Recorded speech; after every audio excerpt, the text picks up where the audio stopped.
back with another Who Booked This? Please welcome our guest, the head honcho of Canada's interspecies wrestling, Mike ROTCH. Hey, how's it going, everybody? I have a question, Twitch related, quick. How do I host you? I don't remember how to do this. Okay, so if you go into your own chat, Yeah.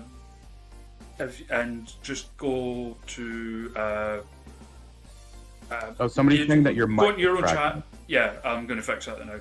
Yeah, go into your own chat and just /host and just the name of the person you want to host. Okay.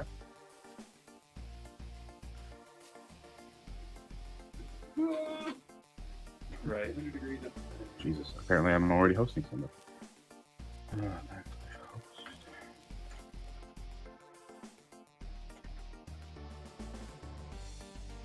There we go. Much better. Right, and I should be less underwatery now. Yes, awesome. No, we're not scuba diving anymore. Yeah, it's like I've got one of those things, you know, the noise cancellation things for microphones.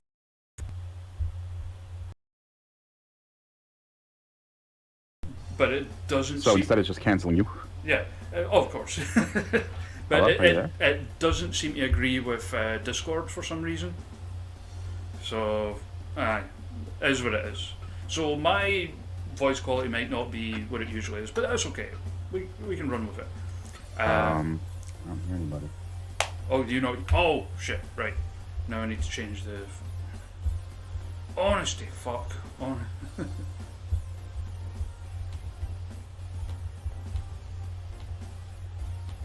Hello? Hello? You hear me? I can hear you now. Okay, good. Yeah. And, like, shutting it down means I've got to redo the settings in Discord itself and blah, blah, blah, blah, blah. Oh my gosh. Yeah.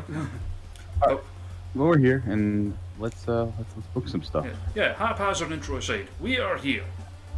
Yes. We'll have a quick look at our own roster All right. for your delectation. If there's anyone there that you're not familiar with, by the way, and you're like, hey, who are they? They sound or look cool, just let me know as well. Because Sounds good to me. yeah, anyone who's there who you're not familiar with, just assume they're a local name to me. Okay. Also, I had to sign Dwayne Gill because Yeah. he was not for coming in for a one-off appearance, so I signed him. Oh, well, I mean, I wanted Dwayne Gill on my roster, so that makes sense to me. I'm okay with that. We'll give him all the money. So, how do you see your show doing? Because, like, we mentioned the leaderboard. I mean, who's done the best so far? Faye Jackson. Okay. I feel like Faye Jackson and I are kind of in line booking wise. I think that I could do almost as good as her. Incidentally, the worst ever was Slip from NL. Oh, wow, Slip. That's shocking to me. It was because he decided to do an entire deathmatch show and filled it with high flyers who weren't able to go to the top rope. Oh, okay. Well, that'll do. I mean, he's hindering their performance. So as well as them, I've managed to get in for the one-off appearances two people that you did ask about, which was Jeff Cannonball and Tara Calloway. Perfect. So my champion. Anyone else that, off the top of your head, that you would want on this show? Oh, is this like is this the pool I get to choose from? This is just the North American free agents. Oh, and so these are people I could potentially sign. Yeah, so in here as well as like sort of current day, like I mean, US I definitely based. want Addie. I definitely want Addie Starr. Okay. Yeah. Addie's in. Oh, nice. I mean, of course she's in. It's me. Yeah. We like as well as in here current independents, but also like legends and stuff are in here as well. Oh, I would love David Arquette. I tried to book David Arquette once, and he wasn't available due to a filming schedule. Oh wow, he's in right away. I came so close to getting him for one of these. Really? Yeah, like it was. So how this started was a charity stream I did last year, Right. and it was for the Beatson, which is like a cancer charity based in Glasgow. Okay. And I managed to I managed to get like some wrestlers I know in for it, and like through running the Wrestling About context, managed to reach out to some other people to get them in for it as well. And one of the people I reached out to who follows that account was David Arquette, and he was actually going to do it. Like he helped plug the stream and everything, but unfortunately, the weekend that I had set to do it just so happened to be the weekend that everything started shutting down and stuff. Oh, So it was like one of those kind of real life got in the way kind of things. So like him and Shug had to pull out kind of last minute, unfortunately. Managed to get Shug in for one of these, so he did pretty well. I would like Effie. Yeah. I've managed to get Effie before, because I mean I know you've played this before, so you know that like if someone says no, the chances are most of the time they'll say no. Whereas if someone says yes, chances are they're always going to say what. You got Jay Rukin on here. Mm-hmm. That's one of my guys. Let's go with Jay Rukin. And he said no. This is one of the things though. Like part of the thing can come from reactions to people having someone say no to them in this.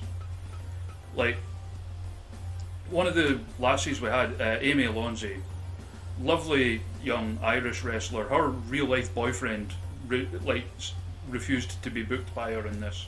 So, well, Jay Rukin actually makes sense because the last few times I booked him, he had to back out because of injuries. So maybe he's injured right now. We'll give him the benefit of the doubt. Aye. Yeah. Hold on, wait. Slow down a bit here. No, you can keep going. Yep, we got Terry Calloway already. Oh, Tony Deppen. Tony Deppen for sure. Tony Deppen. Oh, nice.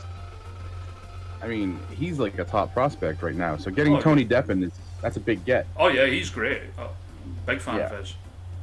I'm treating this like real life. So. Yeah. Tyson Dukes I don't want because there was that scandal with like the texting or whatever. So, no, thank you. Razor Wing would be great. Yeah. Razor Wing, who has agreed to do one of these in the future, by the way. Oh, he's an awesome guy. Oh, very yeah. Awesome person. Like I don't know him, but like I know people who know him and stuff. And I would like Scott Parker and Shane Matthews. I would like to have the bad boys back in ISW. All right, Parker's in. Matthews might be the difficult one. Oh no, I got them both. Nice. Like when Shug did it, like he actually tried to book a tag team tournament, and one of the tag teams he tried to book was the Rock and Roll Express, and I can't remember who, but only one of them said yes. Probably Ricky Morton because even in real life, Robert Gibson isn't really taking books. Oh, Matthew St. Jock. I need TDT. They're interested, but they need more money. Is that what it was? They're not a fan of the kind of show we put on, apparently. Ooh. I mean, the same. For what it's worth, the same thing happened when Speedball tried to book them. So, is what it is. Wow. They just really want something better. I'm trying to think. Oh, Bill Carr. Oh yeah, because you said you want Team Tremendous. Oh, big time. I mean, they don't exist anymore, but in this world they do. Yeah. Give me 1 second, then I will quickly unlock Dan Barry as well, because I clearly forgot to do that. Because I've got like one of the mod things. One of the mod things allows you to forcibly unlock people rather than having to wait through the like the scouting system that's in it. Interesting. I like this. Oh yeah, I gotta get on these mods. Yeah. It's a handy thing, definitely.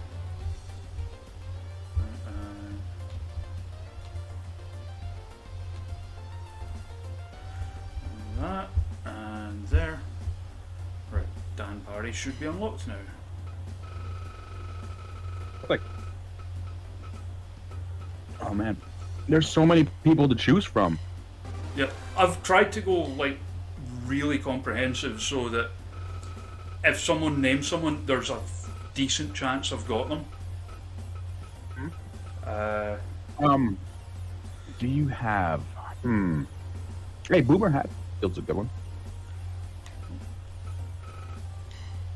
And we've already got Boomer said no. What the hell? I was going to say we've already got Molly McCoy, so but. Well, Boomer said yes to working with me in real life, and he'll be on the show on October 23rd. So. Oh hell yeah. That's good enough for me. All right. Who else we got here? Not Homicide. Right. I didn't have a great experience working with him in ISW. And now we get into the classics. Oh my. Okay. Tatanka. Buffalo. Tatanka Buffalo. He was my favorite wrestler as a little kid. I loved him when I was a kid. Yeah. His undefeated streak to me was the greatest thing ever. Because it's like, oh man, nobody's ever beaten him before. He's the best wrestler ever. Yeah. And then they have Borga squash him in like 5 minutes. Like, hey, let's have a Nazi beat him. Hell yeah, that works. Well, no, he wasn't really a Nazi. He was Finnish. No, he is legit or was legit. Oh, is he really? Yep. Oh no. Well, I guess it's a good thing that Randy Couture beat the shit out of him in the UFC. So. Yeah, I was disappointed when I found out. Like. Yeah, that sucks. Hey, you're Fatu. Is that Head Shrinker Fatu or Make a Difference Fatu? Head Shrinker. Okay, I don't want him. I want to Make a Difference Fatu. Oh man, this is crazy. I could have the Insane Clown Posse. Sure, why not? Deal. I mean, why not? All right, Violent J's in. Let's roll all the way back down.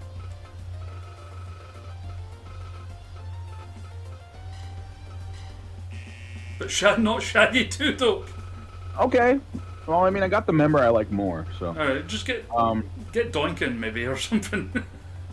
Somebody in the chat just mentioned that a match that rules is Tatanka versus the Mountie. I'm gonna have to look into that, but I will say this: when it comes to the Mountie, the coolest stuff he ever did was in the tag team with PCO, the Quebecers. Oh yeah, I saw them live when I was a kid. They were on the first show I ever went to. But like, especially the matches they did where they squashed jobbers, because they had the best double team moves. They were so awesome. So did the Rougeaus, like for their time, actually. Oh yeah, big time. I mean, that's all Jacques. Like, so there's what was I going to say? I was a good few years ago. I was like rewatching all of the early Raws, and there's one. Yeah. I can't remember the exact date. I just remember that it's like end of like 1993, and that's why it was Scotty Too Hotty I picked by accident. All right, Shaggy isn't. Yeah. Having two people with the middle name Two next to each other confused me. But yeah, so there was. It was in that period where Macho Man had left and wasn't doing commentary anymore. So they were having just random wrestlers like commentate with Vince. And one week they had both the Quebecers with them. And oh my god, I can imagine how awful that was. It was awful, but in a good way. Like, because Jacques was just being Jacques and just cracking dumb jokes and stuff. And PCO was just flat out refusing to speak any English. Honestly, because back then he probably couldn't speak very good English. Like, his English right now is decent, but it's not great. Like, back when I first met him in like 2003, 2004, his English was not very good.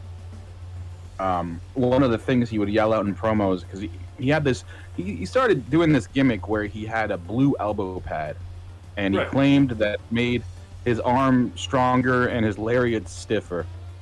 And it was the dumbest gimmick ever. Like, just, and he didn't even call it like my blue pad or anything. He called it the blue ting. Like, I got the blue ting on my arm, and I'm gonna hit you with the lariat. And it's just like, oh god, this is so awful. I love But that then kind he'd of start shit. yelling. So he'd start yelling that when I hit you with the blue tang, it's falling time. It's like, oh god, this makes zero sense. PCO from IWS in like the early 2000s. That's what that shit was. What's our roster looking like right now? Because I'm thinking we're kind of good. Well, I was going to say, do you want PCO? Okay, I'll take PCO. Because we do have Now, all the companies in it as well. I want to ask if anybody in the chat has any input as to anybody else we should sign. Like, do you have any input, guys? Guys, gals, theys, thems, everybody. I'm covering the whole yes, by the spectrum. way. Oh, hell yeah, of course he did. He didn't say yes to me in real life, though. I tried to book him 2 years ago against Chris Dickinson, and he said no. In fact, he actually said we were too small for him. Oh. Which was sad. So we had 3 shouts here. Shane Taylor, Martin Kirby, Cactus Jack. That's... Shane Taylor, Martin Kirby. Who's Martin Kirby? I don't know who Martin Kirby is. Now retired English wrestler. Okay. I don't want any retired people. Bastion Booger or Hey, Mantar. One of my friends wrestled Mantar in the clusterfuck in 2019 at Joey Janela's Spring Break. So let's go with Mantar. I don't think I've got a Mantar, actually. Oh, there's no Mantar? Okay, I then we'll do just get think... Mantar. Because I noticed British there said Sexy Eddie, and I'm pretty sure I've got a Sexy Eddie. Yep. Just need to unlock him. Yeah. Oh, hell yeah. Let's go Sexy Eddie.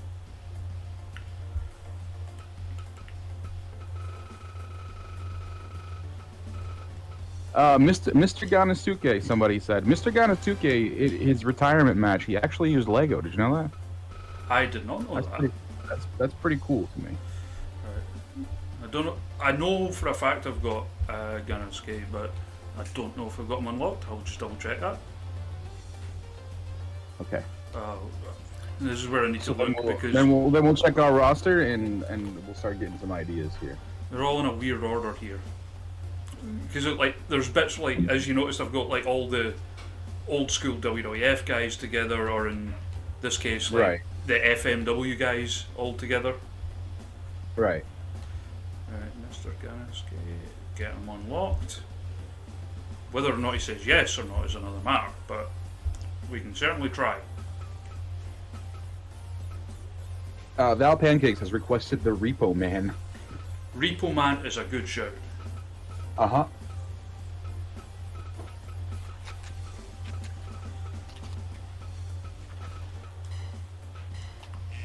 Mr. Ganowski did not say yes, but will Repo Man?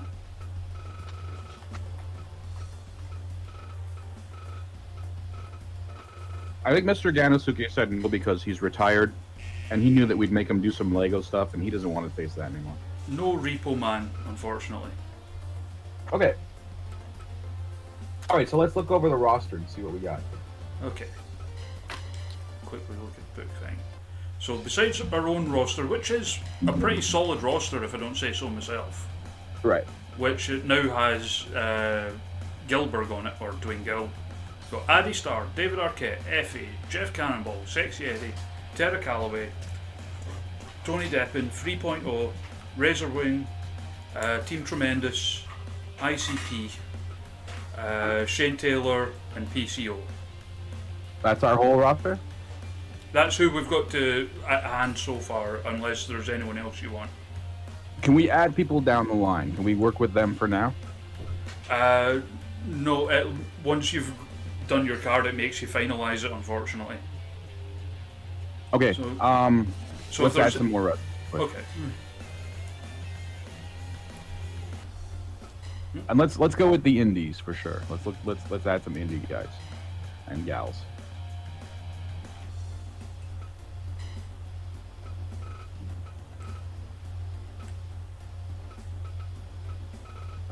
Let's go with, keep going back up a little bit. So let's go Eric Cannon. Eric Cannon's in. All right. Anthony Green.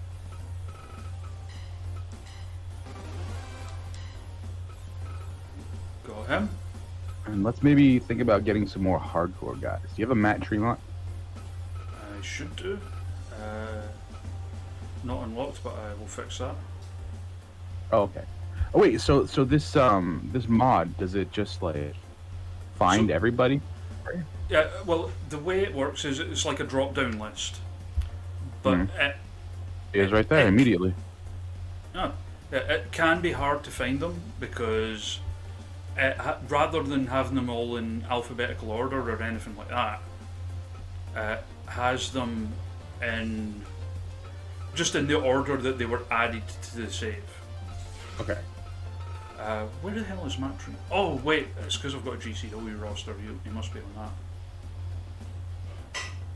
that. I just saw him. Oh, Kaylee Rave's like signed for GCW for some reason. That's pretty cool. Oh, that's weird. The weirdest one, like, is... Oh, hey, I'll take Orin Veit. I just saw him there. Orin Veit. Veit. I don't even know how to say that man's name. I just booked him though. Yeah. The weirdest one is Gattle Move signed to John Cena. Oh, okay. I mean, I'd love to sign John Cena.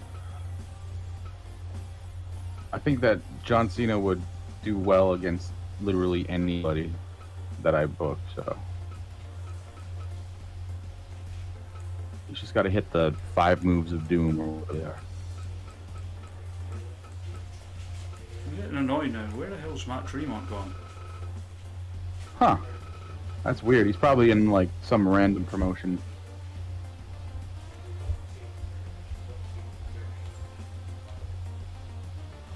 Right, he is here. He is unlocked. I just don't know where he is.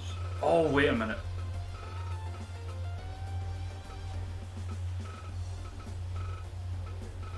And I saw that you had an AEW roster here. I would definitely want Evil Uno.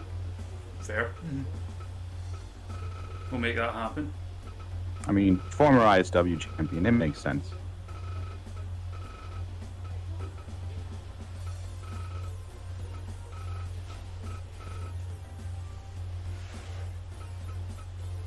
There he is.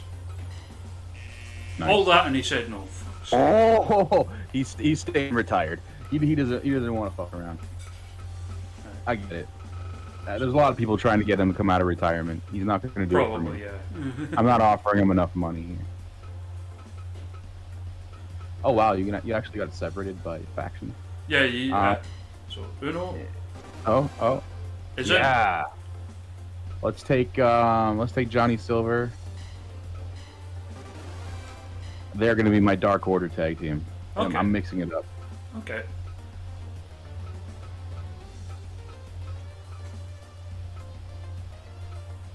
Anyone else off the top of your head?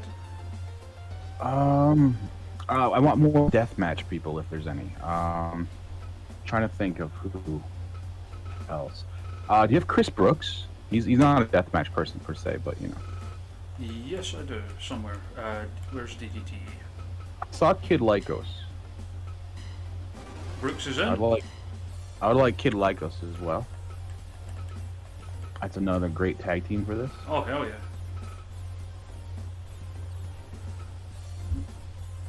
Just make sure. I saw him. Is he in Free Agent UK? Because I did see him on there. Oh yeah, that'll be what it is. I'm an idiot. Right. You're not an idiot. There. Yeah. CCK back. Nice. Okay, so now we'll go for the hardcore wrestlers. Oh, hey, look at that. Somebody just said RSP. I definitely want an RSP.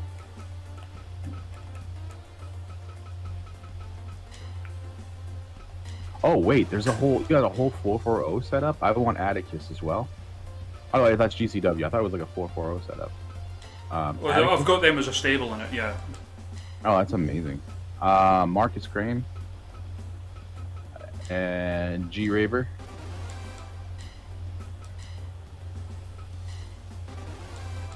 And for the last one, I'll go Nick Gage. Oh. Wait, he's not even here. Oh, he's injured. No! He's actually injured in real life, too. How crazy is that? Yeah, you can't say the game's not realistic. That's it. He had to pull out of his match last night because he was injured. Oh, that sucks to hear. Yeah, it does really suck. I think we're good. Alright. Let's book an event. What kind of event are we having here? Um, Normal matches, cage death matches, barbed wire death matches, or landmine death matches? I definitely don't want to go all death matches because I think that's a bad idea. So we'll go normal. Okay. Opening match, I think we should do a tag match. Is that possible? Yes. Yep. Okay. The only Okay, thing we're is, gonna it go- doesn't let you do like triple threats or four ways. It's all like 1-on-1, 2-on-2, 3-on-3, or 4-on-4. Oh, okay. All right. Okay, so for the first tag match, I want to do 3.0 against Team Tremendous. I think that's an incredible opener because I'd watch it. four great wrestlers, 2 great tag teams, and 4 ridiculous personalities. Like that's gonna get the crowd going big time. So in real life, that would be an incredible opener. Yep, I'd watch it. Oh heck yeah! When I worked for IWS in Montreal, see, there's ISW, there's IWS. We both come from the same area, but IWS is more of like a deathmatch promotion, and whenever they did their big shows, they always opened with a 3.0 tag match, and it always got the crowd going big time. So I that's remember perfect. the first time my partner saw them, and it was actually their very first NXT match, Okay. which was like, it was before they got signed. Against the Revival. Maybe. Yeah. It was at like, I think it was like a WrestleMania weekend, and they were just having people in for like tryouts for taped matches and stuff. I think they wrestled the Revival, and I believe that Shane Matthews got in trouble because he had too much personality in the match. Was that because that was the thing that stood out about them to her, because of him on the apron, like, defense. And yes, Defense. exactly. He got in trouble. He got in trouble for that. Holy shit. Yeah. He got in Alright. trouble for chanting defense. Yep, exactly. That's funny. Yeah. Okay. Second match. Let's go singles match. And let's check out this roster again quick. This is our own gonna- people. We're gonna put the ladies match later in the show. Let's go with okay, hold on. Let's see what we got here. Keep going. John Silver. You know what? Let's go women second. Let's go Molly McCoy, Courtney Rush. And I'm booking this one because they're both big hockey fans and they should fight. That's a fair point. Yeah, it's the Philly Flyers against the Jets. That's it. Winnipeg versus the Flyers. Let's go. Third match. Let's go. You know what? We're right in the middle of the card. Let's book a scramble. Let's go 8-man.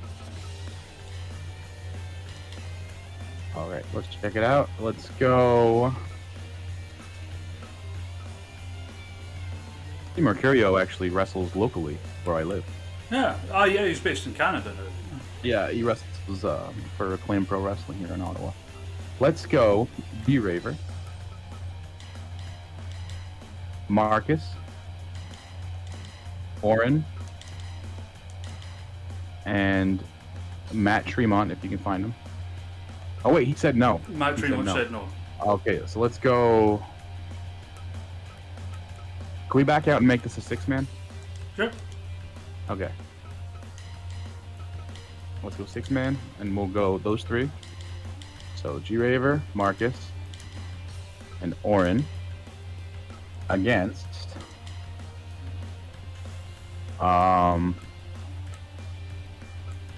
who would be big enough of a douchebag to team with 440?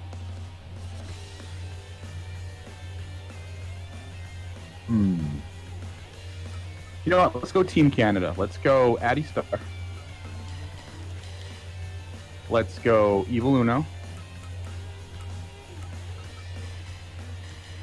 And let's go Sexy Eddie. That is a team. Fourth match. Oh wow, I thought we were just doing. I thought the card was 5 matches for some Oh reason. no, you can have up to 10 matches. Okay, let's go singles. Tony Deppen versus who would he kill it with? Oh man, he'd kill it with Andrew Everett. Let's go Andrew Everett. Okay, and then we able to do a 4-way match. Unfortunately, not. Okay. Can you show me the match types again? There's Single, tag, 6-man. Mixed eight-man. is handicap matches, basically. Okay. Who is the biggest guy we have? Because let's do a handicap match. Calyx. Calyx versus ICP. Let's go. I actually want to see Andrew Everett versus Tony Deppen in real life now. That sounds awesome. Oh, yeah. It does, actually.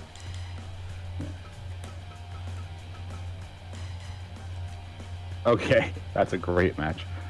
Then we're gonna go. Let's do. Okay, we're at 6th now. We're gonna do a 7-match card. So, for this one, let's go with. Oh man. Wait, how many singles do I have? I have 2 that I know of. Yeah, you've only got 2 singles matches thus far. Okay, let's do. My main event's gonna be a singles, so let's go with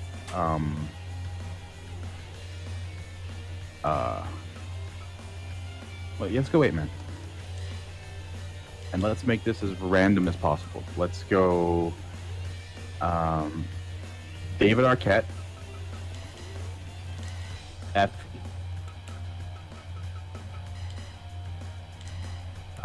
Who's next? Let's Anthony Green. This is like the most charismatic team. And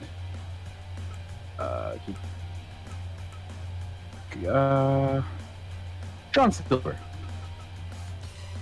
And their opponents are going to be Atticus, RSP, Chris Brooks, and Kid Lycos. There we go. And the main event will be Jeff Cannonball versus Tara Calloway.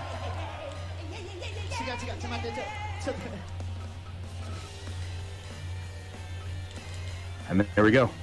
You actually forgot about one. Who did I forget about? What you told me your main event was going to be. Oh, well, crap. Okay, one more match. You ready? Gilbert.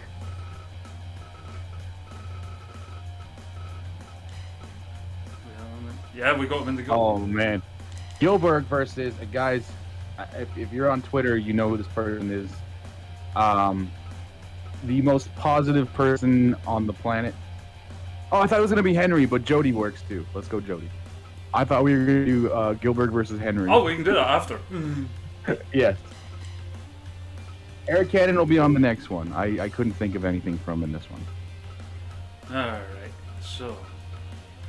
Yeah, Dwayne Gill versus Jody. That's going to be my big feud, guys. But then I'm going to get Henry in the mix as well, because Henry is positive and happy, and he's going to Shrek the fuck out of people.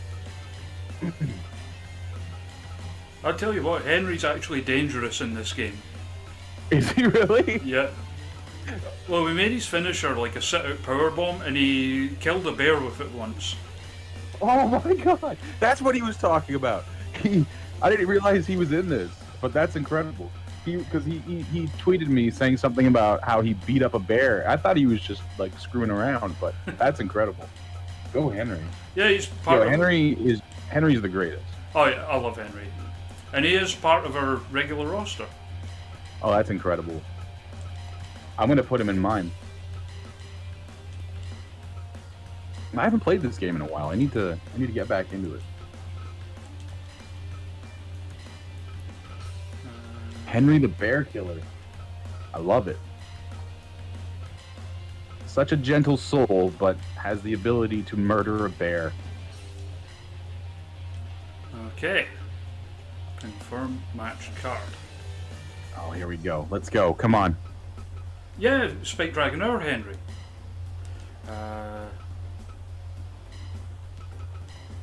Send everyone else out on training expeditions, so they're not sat at home doing nothing, and it improves their stats. That's it. Go out there and just get your work on. Oh yes, of course. We haven't even talked about it yet. So donations. So. Oh, go ahead. Wait, why is it not working? Oh, it's because I made it donate, not donation. I'm an idiot. Right, there we go. Go to dumbestkickstarter.com. Mike here is putting together a hell of a show in real life. Why don't you tell them about it? All right, so if you're not familiar with me or the promotion that I run, Interspecies Wrestling, we are known mainly for being the promotion that brought Lego into wrestling. Like 2006, we started using Lego in wrestling matches, and since then it's grown and grown and grown. And I mean, you can see it used all over the world. Like I don't necessarily take credit for others using it, but we did it first. So on October 23rd, actually, you know what? I'm gonna go back a little more. 2019, we had one of our best years yet. We were part of the collective during WrestleMania weekend, and we put on a really awesome main event for our show, which was a 4-way fans bring the Lego death match, for which we actually received a cease and desist letter from Lego because they weren't happy with us using the word Lego. But I'm going to use it on this stream anyway, because usually I don't, but I will. When in doubt, non-brand specific building block. Right, Danish death bricks. Call them whatever you want. It's no matter what you call them, you step on them, they hurt. So we were going into 2020 with a lot of momentum, and we got shut down because of COVID. And I don't know if you guys are aware, but wrestling in Canada got shut down in February of 2020 and has not been back yet because of COVID. On October 23rd, we're going to be going to New Jersey, and we're going to put on what we've called the Million Block Match. We set a campaign together to raise to get like donations so we can get 1 million blocks. And so far we're at about 250,000. I don't think we'll hit 1 million. Honestly, in the end, I don't really want to hit 1 million because 1 million weighs 5,000 pounds, and that's probably going to crush a wrestling ring. Yeah. But yeah, it's going to happen. It's going to be brutal. And we set up a Kickstarter in order to help make it happen. There's 8 days left as of 8 p.m. tonight. It'll go down in 8 days. And you can go to dumbestkickstarter.com and make a pledge. We got amazing tiers. Over the pandemic, a lot of people have supported pro wrestling to keep pro wrestling alive. And aside from, being able to watch a show, they haven't gotten much in return. And that's why when we set up our Kickstarter, we made it so that everybody gets something very cool. And yeah. There's a question in the chat there, by the way, from Otar, who asks, do you take donations of Legos in addition to money? We absolutely take donations of Legos. You could either drop them off at the H2O Wrestling Center in Williamstown, New Jersey, which is where we'll be holding our event, or you can send them to me. And if you want to send them to me, to my house in Connecticut, I will give you the address. You just have to send me a DM on Twitter. My Twitter is @RotchiKong, or you can go to @ISW. Did this stream just end? No. I'm just resetting the game without the mods, so that it runs better. Right, cool. Basically, I have the mods active because, I know you've played promoter mode before, so you'll know. Sometimes there is the risk that wrestlers no show. Whereas starting the show with the mods active stops that from happening. Okay. As I was saying though, you can send them to me. You can bring them to the H2O Wrestling Center. Either way, this show's going to happen. It's going to be great. Dumbestkickstarter.com. I personally recommend the T-shirt tier if you can't think of what you're going for, because the T-shirt is incredible. If I send you a picture of the T-shirt, can you throw it up on the screen? Yeah, of course. Cool. I'll do that right now. There it is. I just sent it in our Discord chat here. Oh, that's nice. Give me a So, second. CM Chainsaw just mentioned that there are a ridiculous amount of knockoff Lego blocks that you can get for cheap on Amazon. That's actually not true right now. When we first started this campaign, there was a company that made blocks called Lucky Doug. And you were able to get 1,500 bricks for about $15. We bought so many of them that eventually they inflated their price to $30. Oh, wow. And then suddenly we're sold out and not available on Amazon anymore. So I think that we might have, sold them out of their stock. But So this every is time an we economy-altering show. right, exactly, it is. The people in Hong Kong are very happy right now. Also, there's a picture of that T-shirt up on the chat, by the way, up on the stream. So that is the T-shirt that you can get by pledging to the Dumbest Kickstarter. Yep, that's it right there. That's all 6 people who will be involved in the main event on October 23rd. That's Kennedy Copeland, Jeff Cannonball, Bastion Snow, the Crabman. Then there's Lucky 13 in the front, looking super mischievous. Addie Star, of course, front and center, the queen of the Lego Deathmatch. And then there's Oren Veit. And it's going to be awesome. I'm excited. The art's done by Hiroto Fukunaga from Japan, who does animation for several popular animes, as well as American cartoons like Scooby-Doo and X-Men. He did Ultimate Muscle, actually. Kinnikuman. Alright, so we are back. The game is back. Game, come up on the screen, please. Chase, we'll make it work for you, man. Like, if you need any help with graphics or anything, we might be able to help with that as well. There we go. So, Chainsaw, the design's actually based on Eric Larson's Sinister Six comic book cover.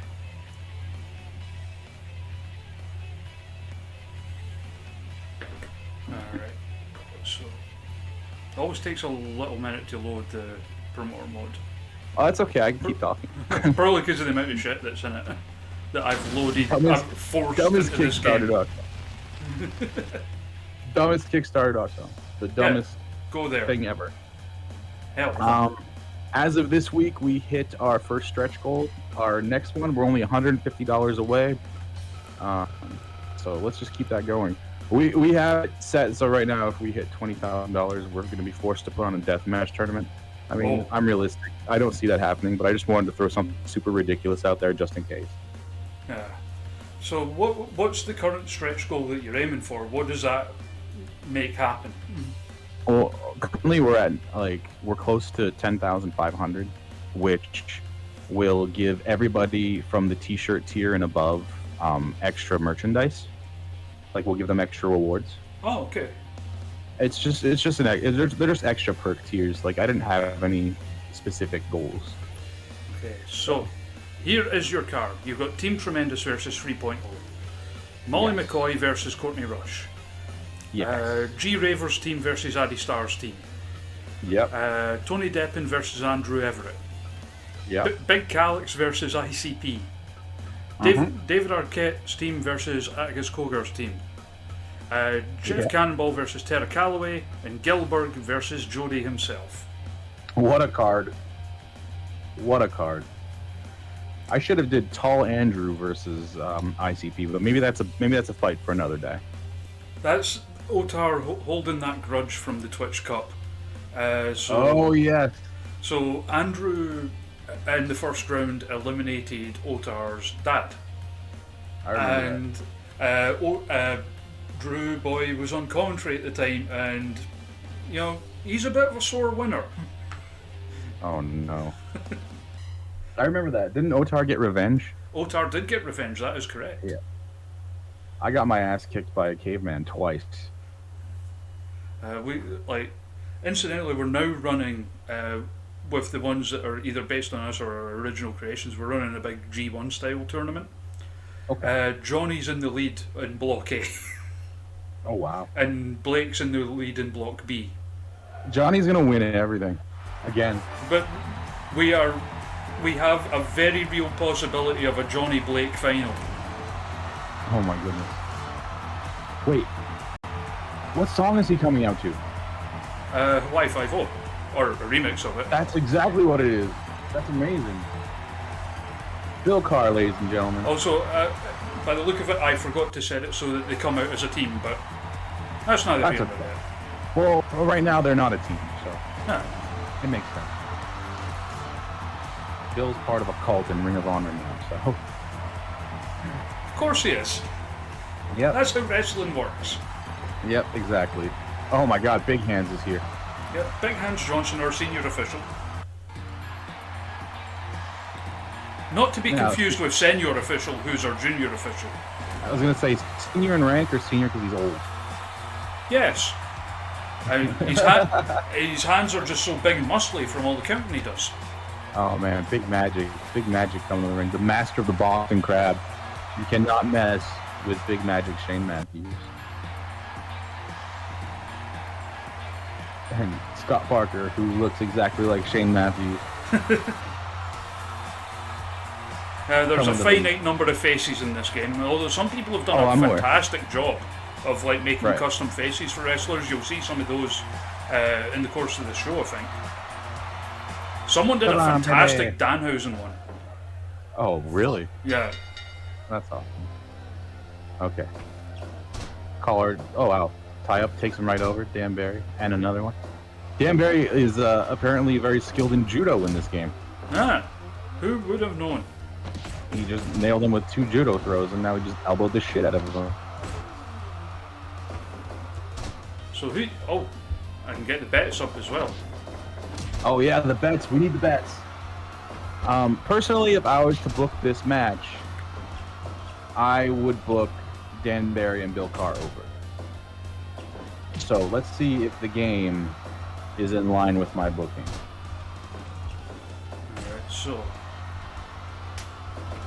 I can't even tell which member of 3.0 is in here. 2.0, 3.0. They've had so many different names now. Now they're called The Show, I believe. Ah, okay. Yeah. There we go. Betting is now live. I'm going to bet my hot dogs. So I believe that is Scott Parker that's in there with Bill Carr right now, although he's just made the tag. Scott Jagged Parker. Yeah, just made the tag just to further confuse Mike Rotch. That's it. That's it. Just confuse me, guys. Bill Carr in this outfit, obviously a homage to WCW legend The Wall. Yeah. Oh man, I feel like Bill Carr would be a Wall fan. I feel like everyone should be a Wall fan. Yeah, I mean I get it. Like, big dude up on top of a skyscraper threatening to choke slam a guy.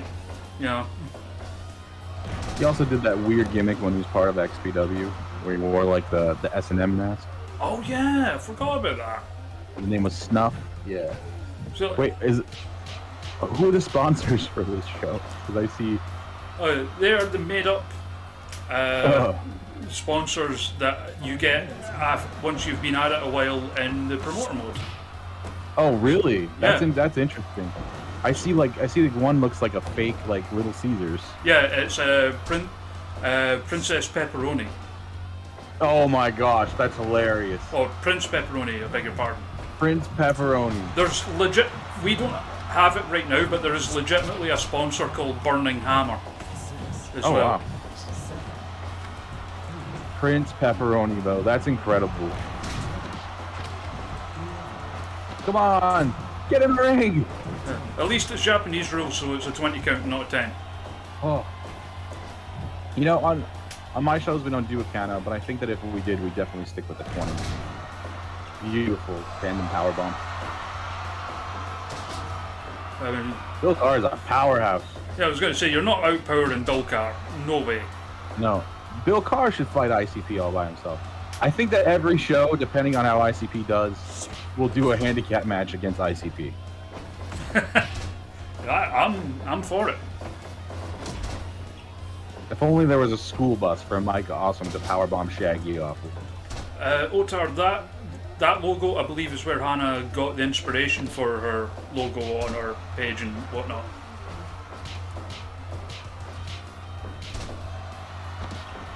Thick Rick Meat Sticks? Yeah, that's one of That's the the thing? sponsors. We don't have that one right now, but that is a sponsor in the game. Hey, ever so British. The original Gimp Mask gimmick was Tool, but then I believe the guy who played Tool died, or was just not part of XPW anymore, and he was replaced with the Wall, and he was called Snuff. See, I mainly remember the Wall, like, post-WCW as being Malice. Yeah, he was Malice in TNA, and he was awesome. Oh, look at that. There it is! Master of the Boston Crab! Oh man, Bill He Carr was not the legal participant, though. No. If he was, though, I think that we would have seen a finish. Oh my God, Bill Carr. Just rampantly powerbombing everyone. He's a beast. Since it's XPW, it's cool. Hey, XPW is coming back in November or something like that. That's really weird. I don't understand why or how, but it's a thing. Who's running it now, then? Rob Black. Oh, no. So Rob Black owns a hamburger restaurant in Rochester, New York now. That's what he does for a living. And I guess that with Dark Side of the Ring covering XPW, he believes that, you know, they're going to get enough publicity to warrant bringing back XPW. I think that very much depends on how that episode goes. Right. I mean, I don't think that... It's weird. Like, this is an unpopular opinion, but I didn't think that the Nick Gage episode went very well for him. But others seem to think differently, and I mean, he's doing a lot of media now, so maybe I'm just wrong, but I felt like they portrayed him very badly. I've still not caught it yet, so... Well, the way I see it is they basically had him speak in character the whole time. So he's basically just like, I'm a violent felon and I hurt people the whole time. So then anybody watching it just thinks, oh God, this guy is just like an asshole who intentionally hurts people. You know, like I've got people who had never seen Nick before, who only had seen that episode, and they just think he's just some irresponsible felon piece of shit. And that's far from the truth. Yeah, I did notice that. I saw one of the advertisements for it on Twitter, and I did notice that he seemed to be like speaking in character. Yeah, he was 100% in character. It was very weird.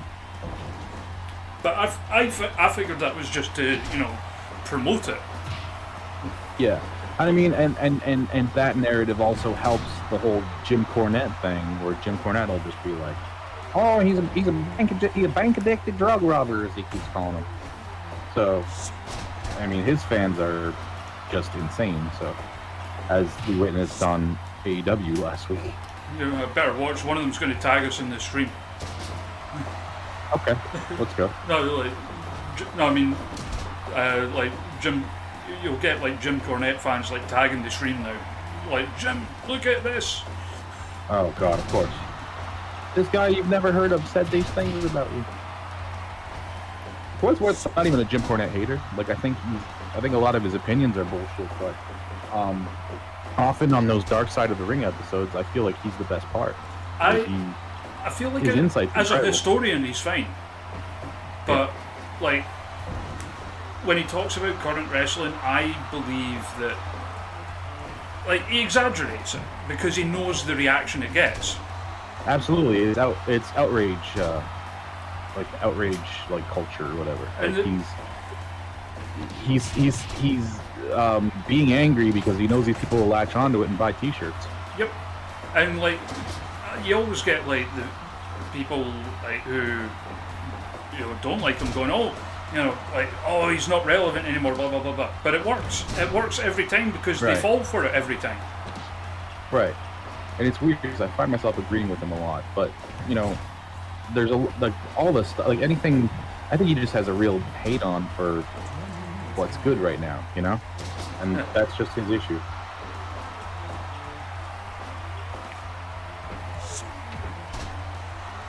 Right, turning bitter old man into a gimmick really isn't a great look. Especially when, like I said, like, he tells a great story. Like, I love hearing Jim Cornette talk about the old times. Like, it's like old man into a gimmick is like almost like it's like what Johnny Swinger's doing, but without the fun side of it. Right.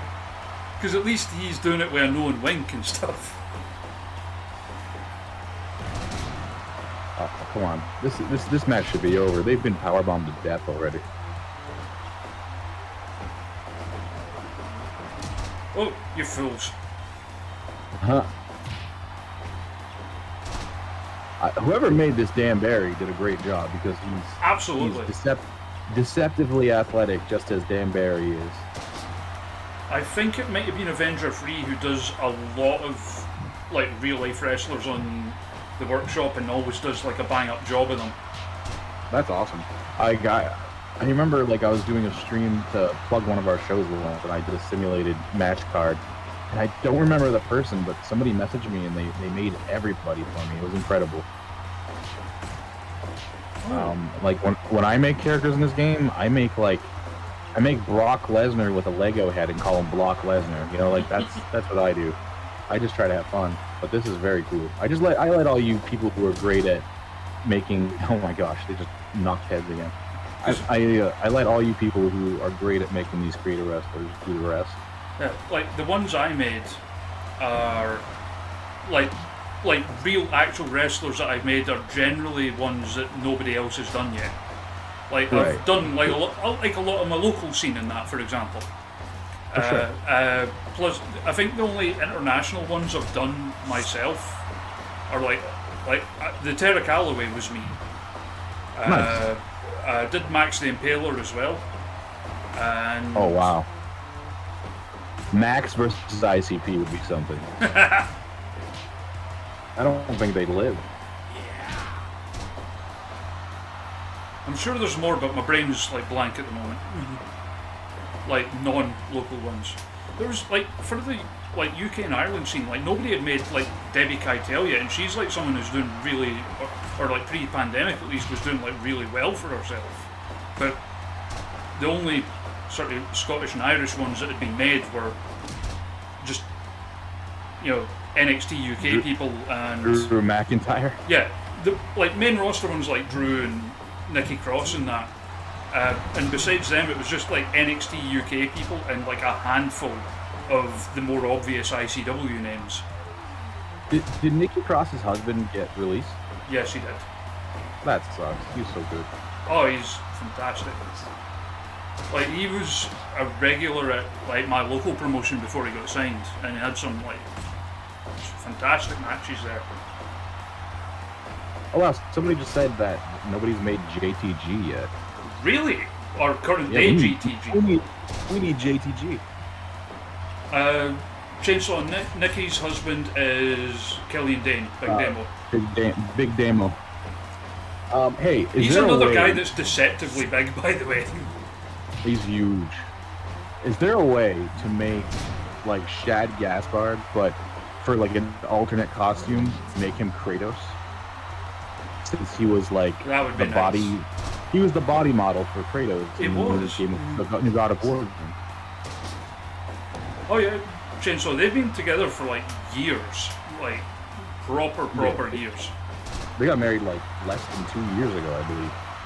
Yeah, because they were a couple like long before they got signed. Right. Speaking of married, like Kaylee Ray got married the other month. Who did? Kaylee Ray. Oh, that's cool. To Stevie Boy, who's like he's like well known in Scotland and not nowhere else, unfortunately, because he's really good. But yeah, they were a couple like before they even started training to wrestle. In fact, like he went to training to wrestle, and Kaylee just went along with him because it sounded fun, and ended up being a very, very good wrestler. That's funny. That happens with so many people. Like, I know couples where, like, the female went with the male to train, and she ended up staying, and he ended up quitting. You know, like, yeah. There's been several cases like that. Man, these guys are going long. Yeah, wrap it up, lads. This is the opener. Right.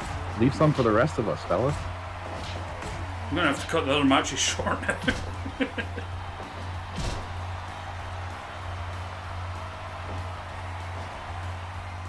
that Jeff Parker, or whatever, Scott Parker, whatever his name is, he could definitely be like, he looks like Chuck Taylor. I can see it. Yeah. Facially, like, that's a Chuck Taylor creator wrestler. Oh, I didn't know that. Apparently Shad was a stuntman in Black Panther as well. That's amazing. Yeah, he was in a lot of things. I think he was in John Wick as well. Oh, wow. Or something like that. He was in something big, like John Wick. I actually got to see them wrestle live twice. Once back when they were in WWE, and like the aforementioned local promotion Discovery Wrestling, they were on its very first show. I never saw them live, unfortunately. They were a lot of fun. Like,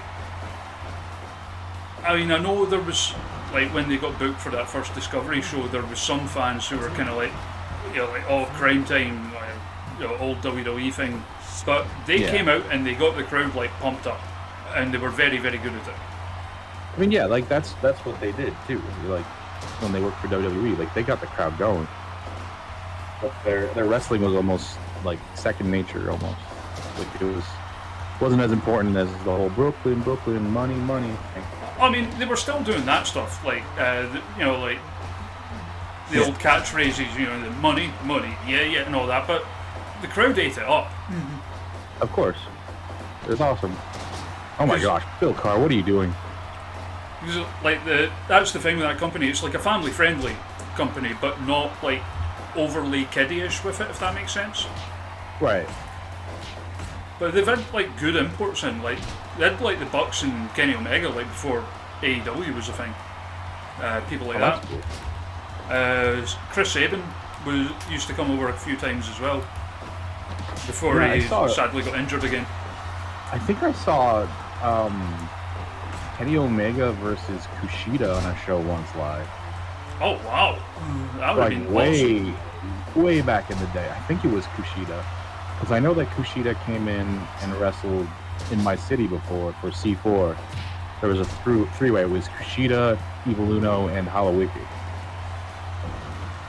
And I actually did commentary for that match. I know Kenny was over here like once before that. Come on, lads, wrap it up. Right. Is there a time limit? There is not. We can fast forward it. Do we want to fast forward it? How do you fast forward it? Just like that. Oh, and it's just as well we did. Look at the time. Oh my gosh, they went 71 minutes. And the opener. But your boys won. Okay. I mean, they're not who I bet on, but okay. I mean, I hope the crowd liked this fucking match that was as long as a Marvel movie. That's like the fucking Snyder cut of the match, that is. Yeah. This show is going to be like the Snyder cut times 4. Alright, next up we got Molly McCoy and Courtney Rush. Mm-hmm. Which, I'm not gonna I'd watch that. I would watch the hell out of that. I think that would be fun. Especially if they wore hockey jerseys and there was a hockey fight. Like, I know at the very least know Rush well enough to know she would absolutely be up for doing that. Yeah, for sure. She also wrestles locally here. I really need to get Molly back on for one of these again. She seems fun. I've never met her. Oh, she was like absolute sweetheart when they came on. We had fun, but it was kind of dampened because it just so happened to be the day that Speaking Out was happening. Oh no! Right. Yeah, a lot of bad stuff happened. I mean, well, you know, it's funny because we talk about all the bad stuff that happened, but Speaking Out got rid of a lot of bad people, so it was good for wrestling. Yeah. Hopefully that's something that'll like pan out in the long run as well. Yeah. I mean, I see people trying to weasel their way back in, and my thought is that if we let one back in, we have to let them all back in. Yeah, exactly. And I don't want that at all. You look at, and it's good to see, and you know, I mean, we joked around about him earlier, but Jody, like someone like him who's starting to make a name for himself, who is unafraid to call that shit out. Yep. Which was not the case for a lot of wrestlers for a long time, because it's ingrained, right? You know, you don't call out the people who are above you on the totem pole or whatever. But to see him calling out people like Velveteen Dream or David Starr, it's encouraging for the future. You have to. You can't stay quiet anymore about this stuff. Like, this goes above wrestling, totally. Like the whole respect your elders thing in wrestling goes out the window if your elder is, an abusive piece of shit. Like I mean, I don't know if you know, but I was one of the people that helped put out like anonymous messages for people. Oh, really? Yeah, and like talking to some of them, like when they were talking about why they hadn't said anything before, and like the phrase Stockholm Syndrome came up a lot because it's that ingrained to not speak out about this, that, or the other. Like, oh, it's all got to be kept in house or whatever.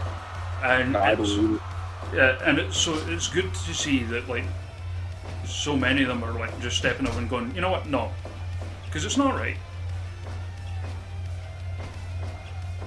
It's not right at all. Yeah.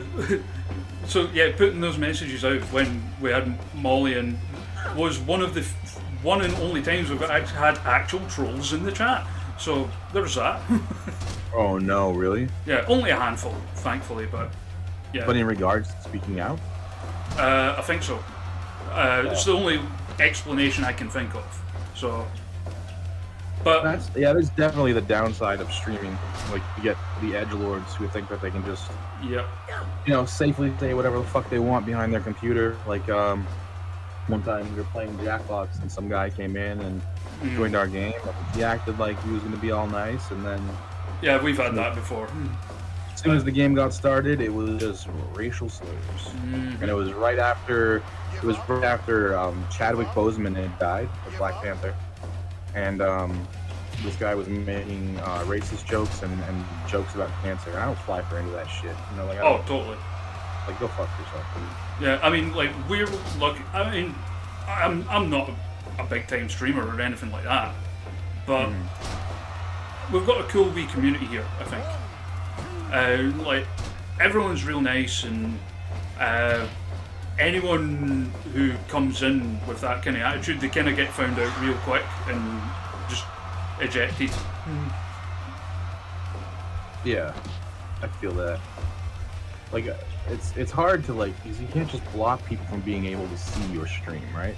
Right, yeah, exactly. I don't know how, because I've never been blocked by anyone on Twitch, so I don't know exactly how that works. I think you can block them from your chat, and that's about it. Yeah.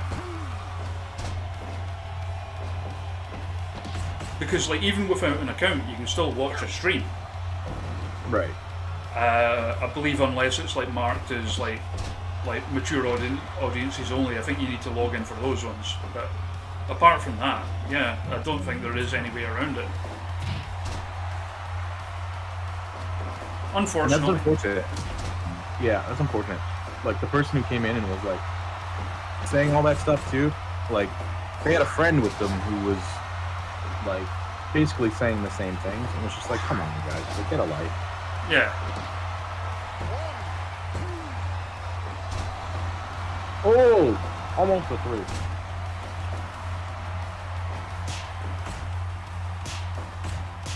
There's a hockey fight. Yep. That would be a lovely thing to mod in. Like, you know, they've got like the Fry Takayama spot in this game where they're like punching each other square in the face constantly.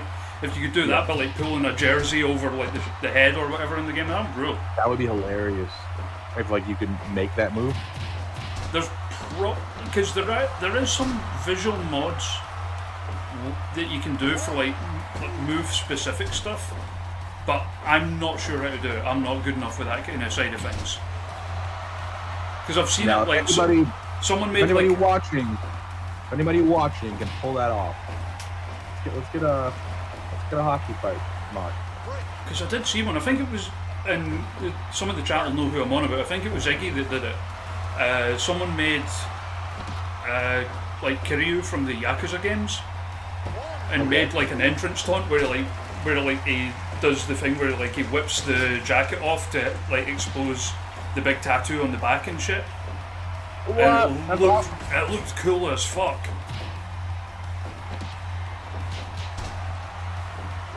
Yeah. Oh yeah, Val. We've had that once before as well. It sucks.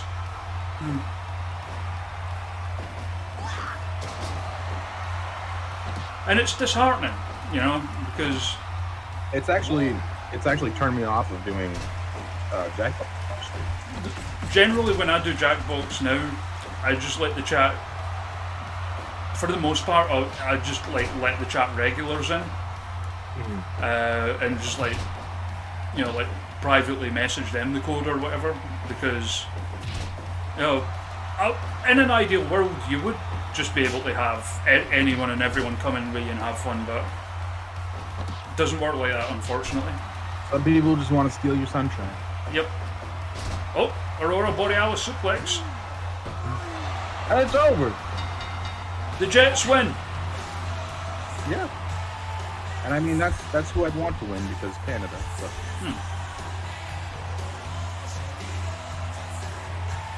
One of my favourite things about all the last year and a half, all the lockdowns and everything, is like somehow becoming friends with Courtney Rush. It's been a ride. Thank you very much, Gamertoons, for the follow. Welcome in. We are booking Fire Pro with ISW's Mike Rotch. Hello. Alright. Next one could get a little bit crazy. G Ravers team versus Addy Stars team. Let's go. It's a super weird match for sure. Like, I don't think we'd ever see this match anywhere in real life. Also, I'm going to actually remember to set up the bet this time. We got American Hardcore versus Canadian Wrestling Royalty. Whose theme isn't working? I'm going to fire the sound man.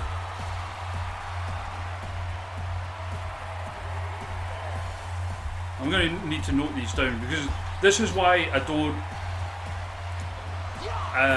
When I do these streams, I don't have the mods active during the actual matches because going back and forth between the mods can fuck up the themes. Is some weird coding thing in it. I'm not going to lie and say I understand the technical doohickeys and whatnot. Right. But, yeah.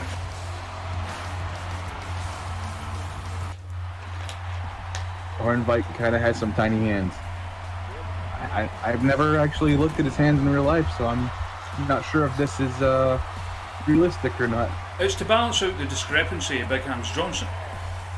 That's it. You gotta make his hands bigger. G-Raver looks like Eric Redbeard. I thought that when you picked him as well. Yeah. because there's no head tattoo. Here he is. Oh my god, it's actually got Eddie's music. Yep. That face is actually pretty accurate. Making his return to these streams because Alison Kay booked him as well. Hell yeah. Booked him against April Hunter in what she called the most 2000s match ever. Oh god. Hey. That's like implying that Sexy Eddie is still, not awesome. But April Hunter, wow. Look at that gut on Evil Uno. He looks fantastic. His upper body moving and his gut just staying stationary. I mean, I was talking about the custom faces and stuff. That's a custom Uno mask that someone made. Oh, wow. Fun tidbit, I actually designed Uno's mask. Oh, nice. Yeah.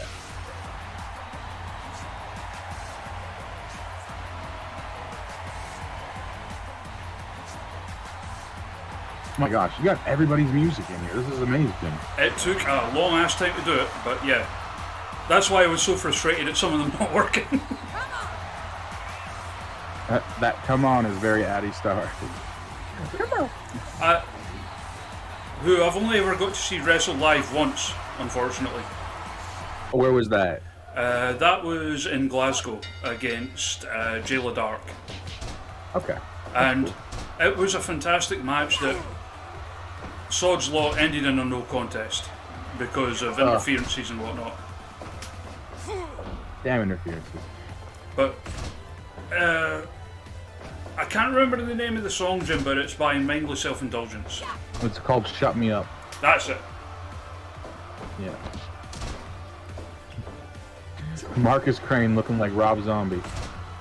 But yeah, it was like Addy and Jayla just like beating the shit out of each other for about 15 minutes and then interferences. That sounds like an Addy Star match. Just beating the shit out of each other. Oh yeah. Oh yeah. I mean, like they know each other pretty well from like Addy's time over here and like down at like Pro Wrestling Eve and stuff like that. So, it's like just two tough ladies doing what they do best. That Orin is awesome. Like that's really well made. Like even with like the tattoos on the chest and everything, it looks great. That Uno, I gotta say, like if you ever update characters, I think we gotta make his belly a little smaller. He's getting smaller. Yeah, I'm bad for forgetting to do that, like because that was the Uno that I have there. I originally downloaded like ages ago, Right. and the last time I updated it was just to put the updated mask on. The only game that I've like been downloading characters in recently is WWE 2K20, and then when I download them, They don't work. I'll be like, okay, this Uno looks great. Then I download him and his mask is blank. It's like what? I know Jim in the chat there's been having that same problem with that game recently as well. Yeah. It used to happen, like, not as much, but it used to happen with 2K19 as well. It's been like that for me the whole time. 2K20 being like the first WWE game in a long time that I had the console it was out for and still decided to not buy it. Yeah, I mean, I got it because it was on sale. It was like $27 or something, so I just grabbed it. It's a fun game. It's a fun game to play with my nephews. They really enjoy it. They also enjoyed WWE Battlegrounds or whatever. I mean, I've got that for free because it's like one of the PS Plus games right now. Oh, okay. Is it really? Yep. But like, I know that most of the chat will have heard me tell this story before, but basically, one of the patches for 2K19 made it crash a lot until they fixed it. And at one point, it crashed so hard that I had to factory reset my PS4. Oh my gosh. So yeah, like I was like not buying the next one. I lost my Silent Hill demo. Oh no. That's awful. There's people that sell their PlayStations that still have the Silent Hill demo on it, and they get more money because of it. Oh, totally. I mean, I still have. I mean, obviously they've since re-released it, but I still have the original version of the Scott Pilgrim game on my PS3. Oh, nice. What was the deal with that? Like, why? It got delisted because it was something to do with like the copyright expiring or something like that. Okay. And I presumably they couldn't disagree on like money to like renew it, so it got delisted. Oh yeah, Brian. Same with the Flappy Bird thing, where like people were selling the phones with Flappy Bird on it. Yeah. I mean, let's be real. Flappy Bird isn't a good game. Yeah, it's a very. I mean, I wouldn't say it's a bad game, but it's a very basic game. Right, Yeah. and I got super frustrated with it because I just wasn't good at it. So I was like, "Fuck this game!" Deleted it forever. I'm more of an Angry Birds guy. I like that. I mean, I've not played it in a long ass time, but I did go through a spell of playing that. It was kind of put my mind at Worms a little bit. Oh, I love Worms. Worms is so great. I have a friend who has the weirdest thing with Worms. So like, he's, I would say, below average at Worms, unless he's high. In which case, he becomes like a savant at it, and like hits you with trick shots and shit. That's amazing. It's just maybe that's why they consider being high performance enhancer now. It could be, you know, like because That's getting why him high. USADA shuts down MMA fighters who smoke pot and stuff like that. Yeah, like you get him high before a game of Worms, and it's like feeding Popeye spinach. Oh no, that's crazy. Oh, they're exchanging. Oh, he was hilarious. Put him on his ass, but then he kicked him in the dick and realized, yeah, what the hell, Uno? Oh yeah. Uno just doesn't even give a fuck that. Oh my god, he gets stabbed. We might not see it, by the way, because Stu's not in this match, but someone made a bunch of the old Super Smash Brothers tag moves. Oh really? Yep. That's something to book for another day. That's awesome. Damn, Michinoku driver. I love a good Michinoku driver. Yeah, Marcus Crane just pulling all these weapons out of his ass. It's the John Blood method. That's it. Oh, there's the one old of them. prison wallet. Damn.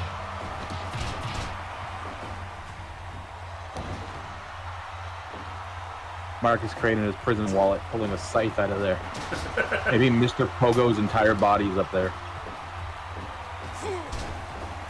Maybe that's like the new version of the Muta scale. Like, how many weapons can you fit in your ass? That's it. It's the Jim Ross scale. In my ass. Bang bang. Oh, okay. Boom, boom. Damn, that's what it is. Boom boom. I said bang bang. 2.9 counts. Insane. Oh yeah, this one's quite lively. It's a barn burner. Certainly more so than that opener that went on for 70 minutes. Oh my gosh. That super kick was nasty. Oh, Canadian Destroyer to a Canadian. Does that cancel it out? Yeah, that's the Canadian Destroy Her. He destroyed her. That's an Uno move right there. Big lariat from Sexy Eddie. Bing pong. Boom, boom. Ushi go Roshi. Although the new Jim Ross song is definitely that Kurt Angle come video. What? Have you not seen it? No. Was like, it may even have been, it was either late last year or early this year, someone put up a custom version of the, you know, like when Kurt Angle came out with the milk truck? Right. And someone had edited JR's dialogue, so he was like, and it's Kurt Angle in a cum truck! Oh no. And it was like the bit where he's like just like, you know, going nuts with the hose, like spraying them, and they've just edited it so that it's JR like, oh my god, come! And it worked. It works so well. If someone could get the link for that so I can send it to Mike right now, by the way, so that he knows what the hell we're on about. It's like whoever's done it did it perfectly. I have to Google this right now on my phone while we're watching it. Someone get me the link and either whisper it to me on Twitch or send it to me on Did I just Discord. Google like Kurt Angle cum truck? Maybe. I mean, you might get some weird links with that. Oh yeah. How do I do that? Is it allow or permit, Jim? I think I got it. It just says cum truck.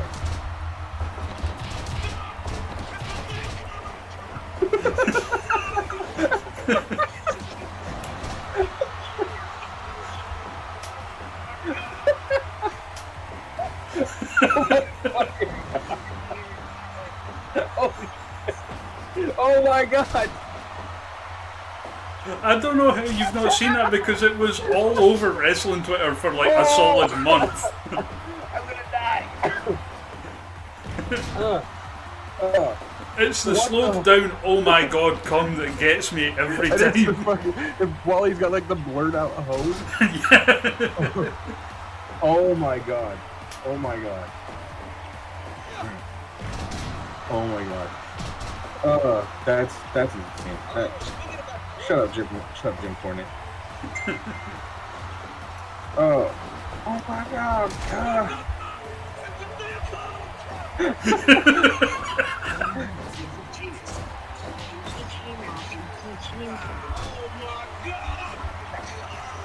One second. Because Steel Morgan in the chat hasn't seen it, so I'm putting it in the chat for anyone who hasn't seen it. Oh my god. Holy. Breathe, Michael. Breathe. Oh my god. Come. Oh yeah, that's right. I think it was the... I don't think the Twitter account's there anymore, but I think it was That's Our Mongo that did it. Oh, they got like deleted or something, right? Because people said that they were impersonating Mongo McMichael. No, I believe it was like Mongo's sister thought it was like mocking him or something. Yeah, that's stupid. Which at the start it kind of was, but it kind of became like I mean, let's not pretend that Mongo McMichael wasn't somebody we should, mock.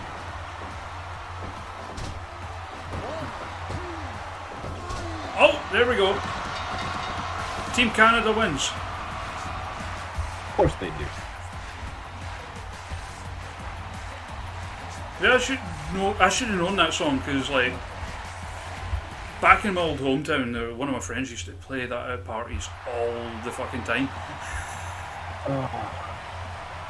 Oh my god! Come! It's so good, right? It is. By the way, MSI upside down is ISW, just so you know. Ah. So you can bounce to ISW as well. Alright, here we go. Tony Deppen versus Andrew Everett. This is the show stealer for sure. It was in your hair, in your ears.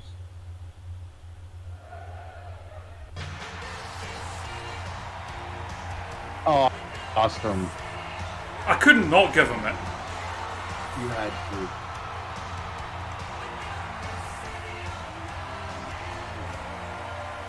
I first saw Tony Deppen, it was a good few years ago, I think it was at one of the WrestleMania weekends. And it was just this guy, I'd heard the name, and then I seen him coming out to that, I was like, okay, I fucking love this guy already. Hell yeah. This is gonna be like hard-hitting high spots.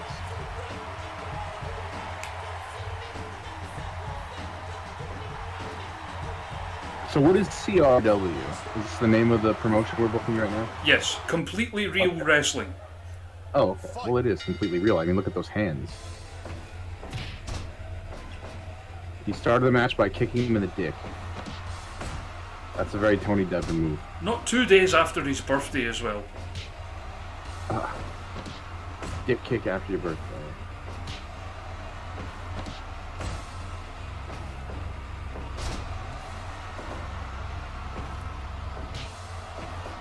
Opening minute, it's already back and forth. Chancellor says, I came in late to balls out and had to step over Deppin at ringside to get to my seat. Man, it's almost good that you came in late because the guy who did the music fucked up and we didn't even get to hear that theme song. He played Pinky Sanchez's shitty music for Tony Deppin. Oh, that sucks. I was really upset. I really wanted to hear Tony Deppin's music. But he still came out like it was playing. Like, he came out all fired up. It was pretty fun.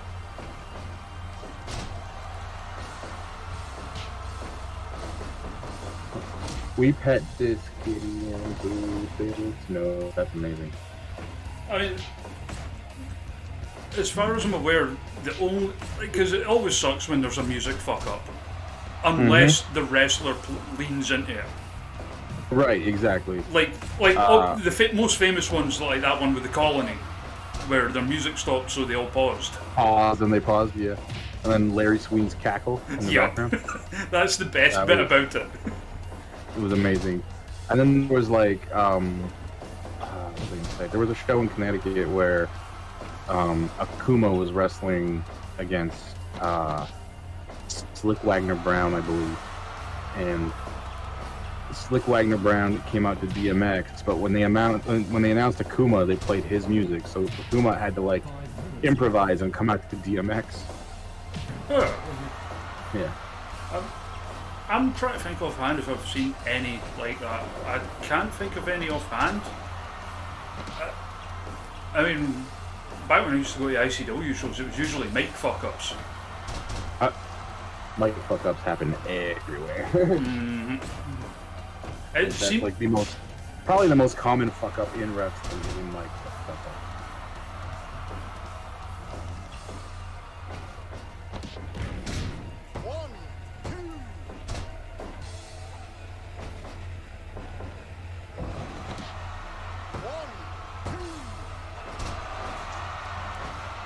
Yeah, like last few years, there's not been many shows I've managed to get to, just between like money and other things. Lucky to have, you know, like in Scotland, because it's such a small country, there's pretty much a show on near you, regardless of where you are. Right. Like how long would it take? How long would it take to drive across Scotland? Well, I would guess, like, top to bottom, like, maybe like 5 hours or something. Oh, wow. Like, 5 hours for me is just how long it would take me to get to, like, Toronto. Like... Oh, yeah, because, like, Canada, everything's, like, really spaced out and shit, right? Yeah, that's pretty spaced out, but, I mean, there's a lot of trees here. Like, definitely a lot of land just not being used in this country. But, yeah, I mean, 5 hours top to bottom, that's awesome. I would love to live in a country where I could travel across the whole country. Cause, like, I mean, like, I'm in Edinburgh, which is, like central Scotland. Right. And to drive up to Inverness, and there is a fair bit of Scotland north of Inverness, but Inverness is, like, the northernmost city. Right. Takes you about 3 hours. Oh, wow. Obviously, like, traffic and shit dependent, but that's the normal one. That's very interesting. So, when you're driving in Scotland, is there any animals you have to watch out for that'll just run in the road, like on a highway? In some areas up north, yeah. Is it deer? Do you have deer? Usually deer, yeah. Not so much where because like I'm in, you know, like Edinburgh's like the capital city, and surrounded by like smaller towns and stuff as well. So less so around here. But then again, I don't think I've really seen any. As far as wildlife goes around where I am, it's mostly just, you know, stuff like rabbits, squirrels, like smaller stuff like that. So stuff that wouldn't fuck the car up. No, yeah. I mean, I saw my partner saw a bear run across the road. Oh my once. goodness! It had actually escaped from Edinburgh Zoo. Oh no, that's crazy. Like, she was on the bus home. It was like neither of us drive, and like the bus that we get home goes past Edinburgh Zoo, and like it stopped outside there, and she just sat waiting, and she looks out the window, and a bear runs across the road, and then followed by like a bunch of like the zookeepers like chasing it frantically. Oh my god, that's crazy. And there it is. That is the bear origin story. That's the bear that Henry beat up. Henry's the one that stopped it. Yeah. Mm-hmm. Bear stopper Henry. I wish they had comically sized Annette's chainsaw. But like, yeah, because like getting to Discovery Wrestling when they run, for me is like 10 minutes on a bus. Well, that's awesome. I mean, like, my local promotion is probably about, like 15 minutes from my house. Or like, if I wanted to go to something in Glasgow, whether a wrestling show or a gig or whatever, it's like maybe just under an hour on the bus. Huh. That's cool. There is ones that are like getting to Dundee is a pain in the arse. Like there is direct transport, but it stops like really early at night. Like I think like the last train's at like 10 p.m. or something. Right. So if you wanted to go to like a show or whatever there, you better hope it's an early one. Otherwise, you would end up, probably having to like fork out for a hotel or whatever.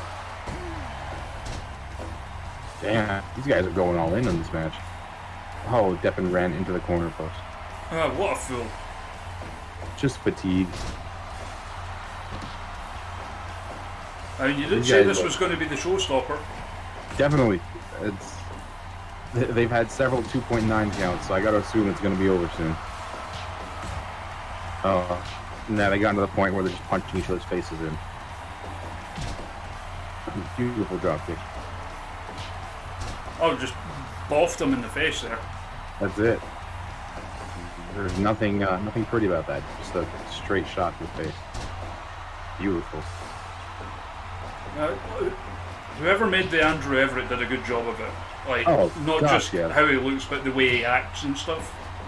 I think I made like some slight updates to it since he started trying to do choke slams to people, but like apart from that, like it's all but the character model even looks better than like Deppen's looks more like generic.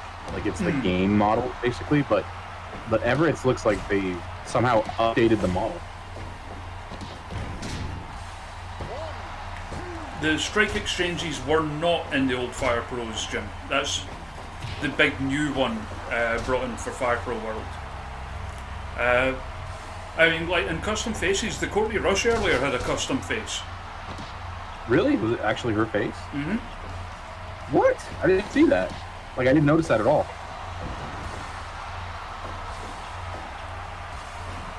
That's interesting. That's cool how they can do that. Like most of the ones that got done are like, like WWE, AEW people. Mm-hmm. But there is other ones as well. Like the Courtney Rush one was actually done by like one of the chat regulars who was like, who does them anyway. He was like, hey, do you want me to do one for you? And I was like, do Rush, because that way I can put face paint on it and have a Rosemary one as well. Yeah, that's awesome.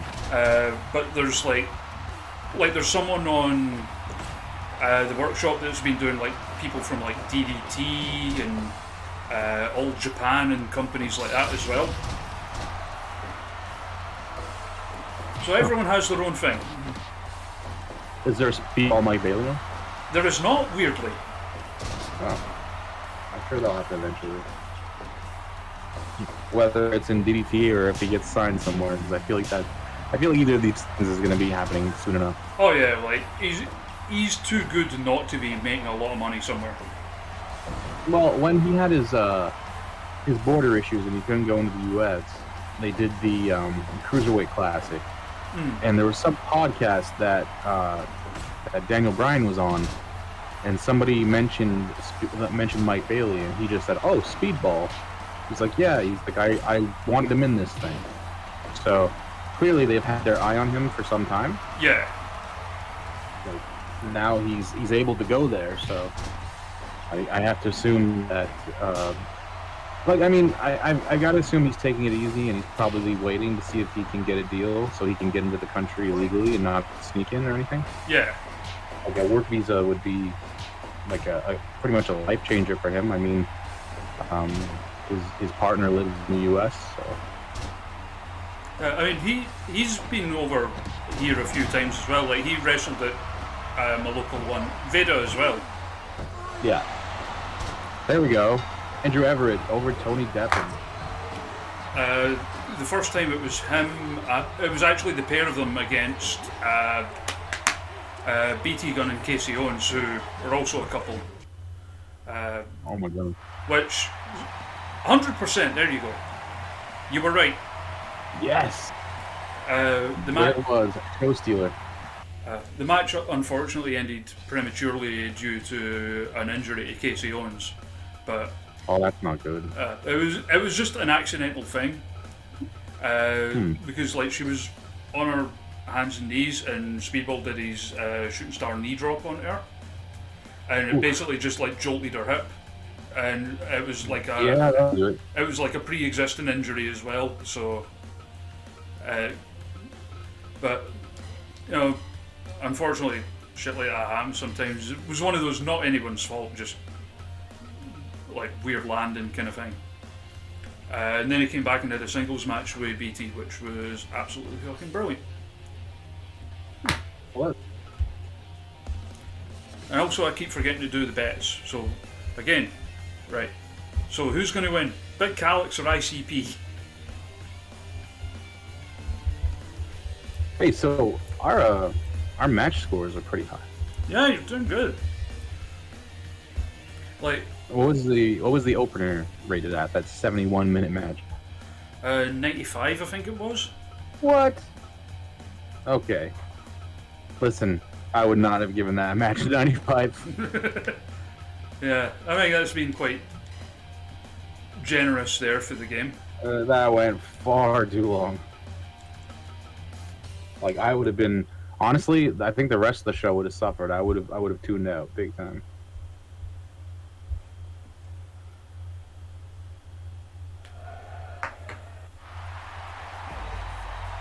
So, I mean, like, as I said, the highest rated one ever was Faye Jackson.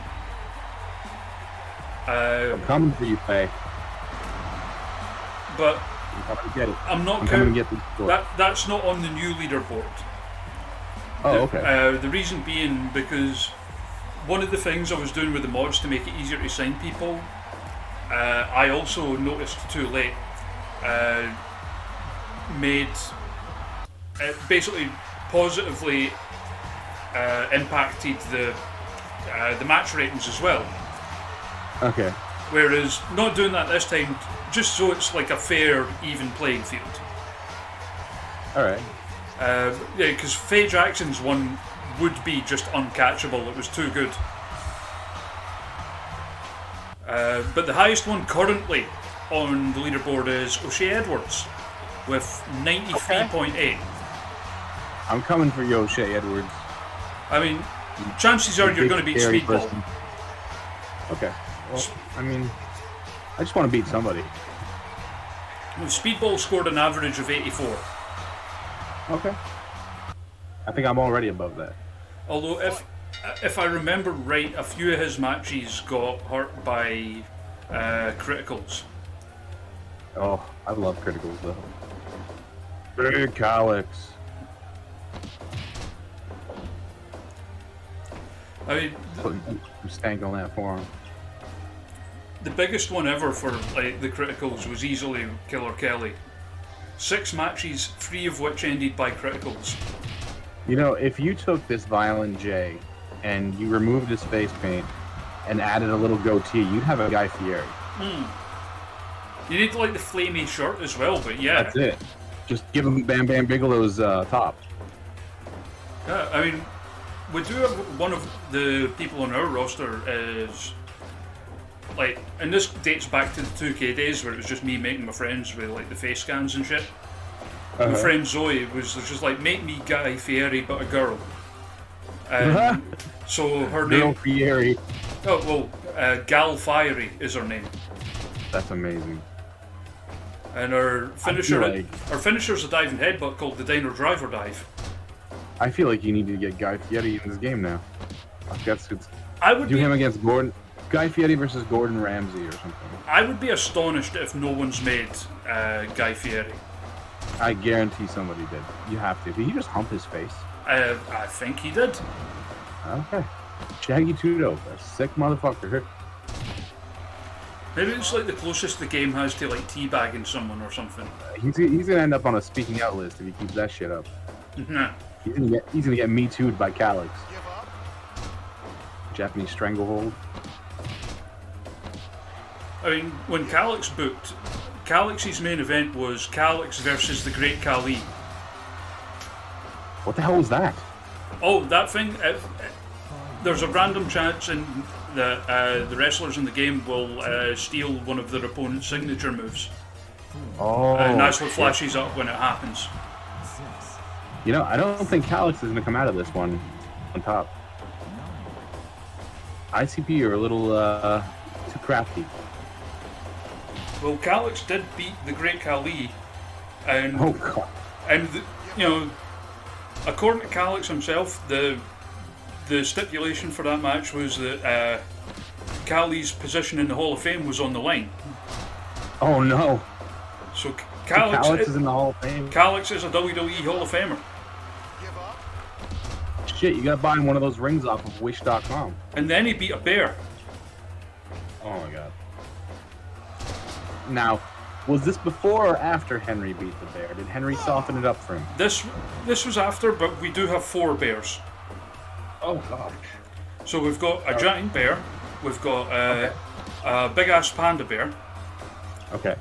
we've got Paul R. Bear, Polar bear, yeah. and 2-sport athlete hockey playing bear Wayne Gretzley. Oh my gosh. That's ridiculous, and I love it. I thought you might. Yeah. Number 99, fist bump. I need to change that actually, because I did make a number 99 for the back, but I forgot to put it on. I wish that you could make a human centipede as a wrestler. You could maybe make a human centipede tag move? Where you just like shove their heads up each other's asses? Yeah. Please? And then just like clench on the guy at the head's head, so you've got the full human centipede. Oh my gosh. And do like the, what's it called? The skull fucker? Hmm. Where you put their head between your knees and then smash their face into the mat? Yeah. Someone, like, speaking of the cool tag team moves, someone as a tag team move made the old Kai and Tai pose thing where like the pose? yeah, Oh, where they man. put the guy in the rack and like Taka jumps on top of them and like flexes. Someone Love made that. That's great. Oh my god, he is just boss man slamming the shit out of him. Calix uses all the big moves. Choke slams, boss man slams, side slams, but you know, Violent J right here with the old FU. Yeah, shout out to his fellow rapper John Cena. Yep, that's it. These rap boys stick together, don't you know that? Oh yeah. Rappers definitely never kill each other. Oh, well, you get your wholesome rappers out there, you know, Sugar Hill Gang or whatever. Sure. I'm sure they got bodies. Everybody's got bodies. All rappers got bodies. Except What they do. for Snow. It's how they get. It's how they get. Oh gosh. Actually, Snow went to jail for stabbing somebody. Really? That's what the song "Informer" is about. I was about to joke as well. Well, maybe that's how he got out. That's what the song "Informer" is about. It's about somebody. It's in reference to the person who snitched it out and said that they saw him stab somebody down the lane. Ah, I had I don't no know what idea. I still don't know what a leaky boom boom down is, but yeah, or what that has to do with, you know, like, hey, this person saw me stab somebody, I can't believe Snow's got street cred. dude. I think Snow's just, you know, He's too gangsta. Canada, by the way. He's from Toronto. These guys love to talk trash in that microphone. Yeah, you're probably just swearing loudly at the crowd or whatever. Singing the Oddities theme song. That is what I've got them coming out to in the game, so possibly. I love that. I feel like Calix is going to eventually team with ICP after this match, after they earn each other's respect, and he's going to be called El Hijo del Golga. He's going to change his gimmick. He's going to wear a South Park shirt, and he's going to wear a gold mask, and he's going to do Earthquake's moveset.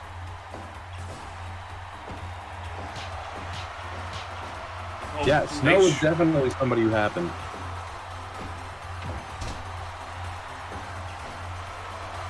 So big! Boom, down. So big.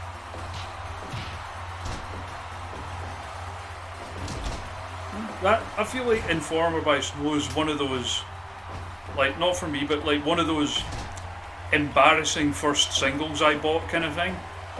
Oh god, yeah. Like, his career should and basically was over after that song, so, you know.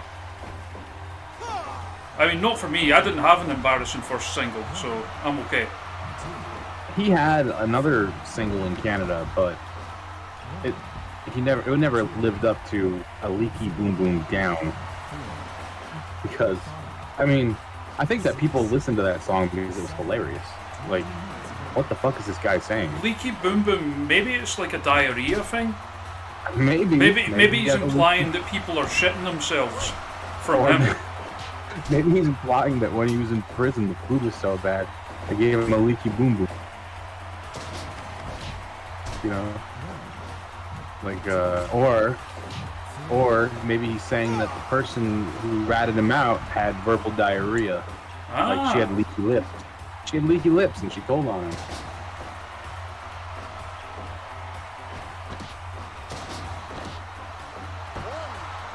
Razor D Jim just said, I didn't know that much about Snow. Well, now you're learning a lot about Snow, and most of it's made up, so.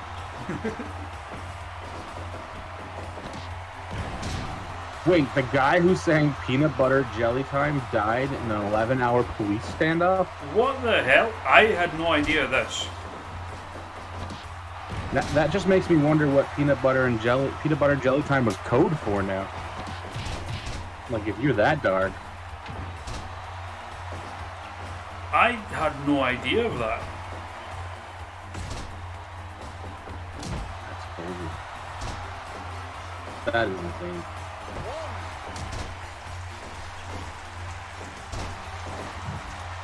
Maybe he came out of prison.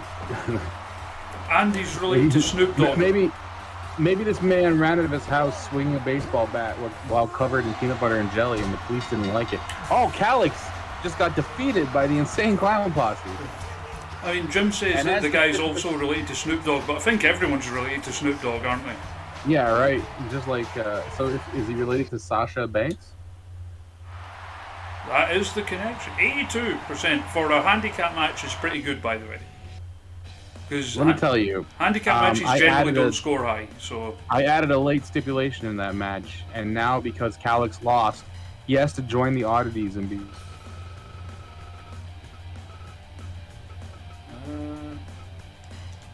Here we go. So, Chainsaw, do you want to get the bet for this one? This is David Arquette's team versus Atticus Cogar's team. Oh, hello, Spunky Girl. Welcome.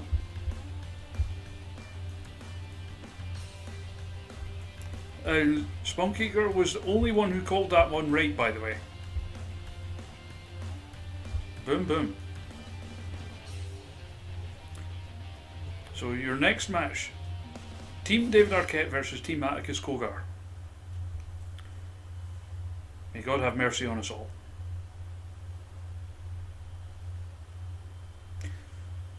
How's everyone doing tonight anyway? Are you all very well?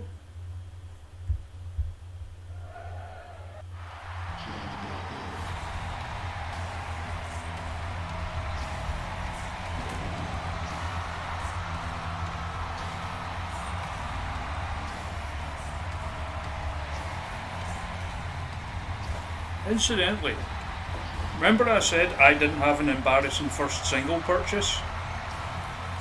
First single I ever bought, More Human Than Human by White Zombie. I think Mike seems to have ducked out for a second.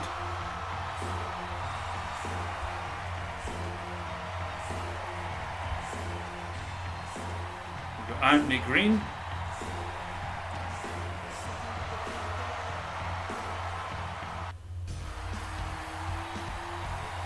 We've got Effie.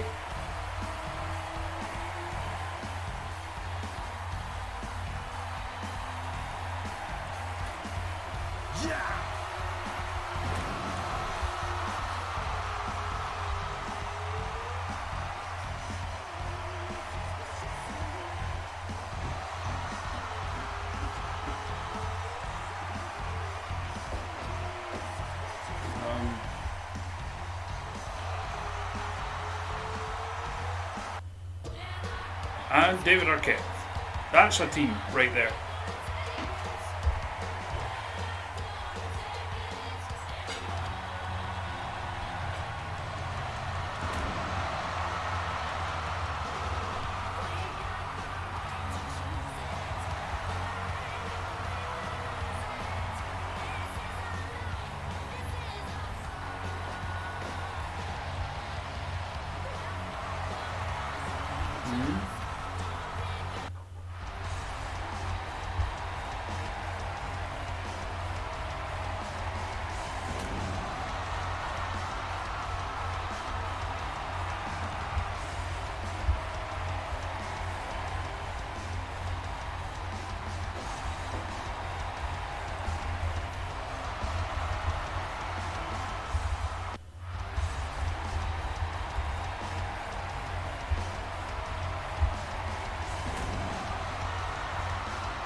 Anthony Green, John Silver. Yeah. It's And Team Effie. Charisma versus Team 440CCK. Alright, you might be able to spot it there, but we're talking about the custom faces. That is a custom John Silver face. Oh, I could tell. That looks great. The same person who did the Uno mask basically did all of the Dark Order. That's amazing. I was gonna say that Anthony Green looks like Don Fry. Well, Don Fry with longer hair, but yeah, him. Also, He's definitely got that Don Fry face. oh, and it's a custom Chris Brooks face as well. I'll have to actually look at that. Oh yeah, definitely. That's very cool. And even though it's How not do they do that? even though it's not a custom one, that's a very Yes, cool yes. Lycos mask. Yes, wife. Congratulations. You did something right. Cool.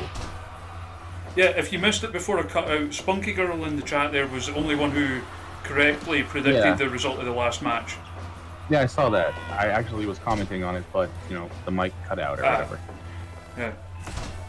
I also pointed out what I was saying about like embarrassing first singles. I'm one of the few people that doesn't have one of those. No, because you bought you said More Human Than Human, right? More Human Than Human by White Zombie. I wasn't sure if that was when cut out. Italy won Euro 2020. Thank fuck. Nothing against England, but I'm Scottish, so it's like a legal requirement that I have to cheer on whatever team is taking on England.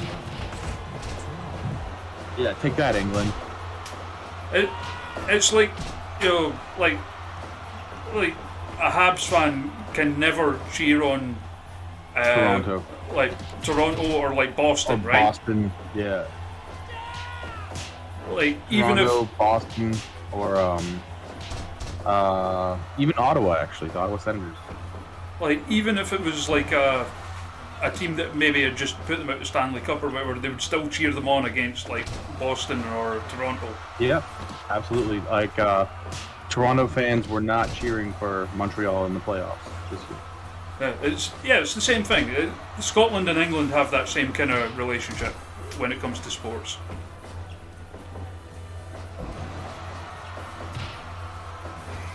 RSP's hair looking real dark. Yeah, it is actually. I mean, I didn't make any of these ones, so I mean, I updated the Effie look to give them the fishnets and shit. I feel like the RSP should definitely be updated because that looks nothing like him. Yeah.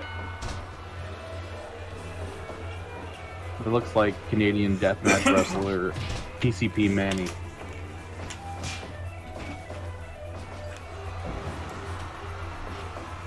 I mean, most of like the present day indie wrestlers and stuff that I have, it's very much a case of I've downloaded them and it's kind of like, okay, I'll take your word for it, kind of thing. So yeah. But again, that is a really good Lycos mask. Yeah, it looks very cool.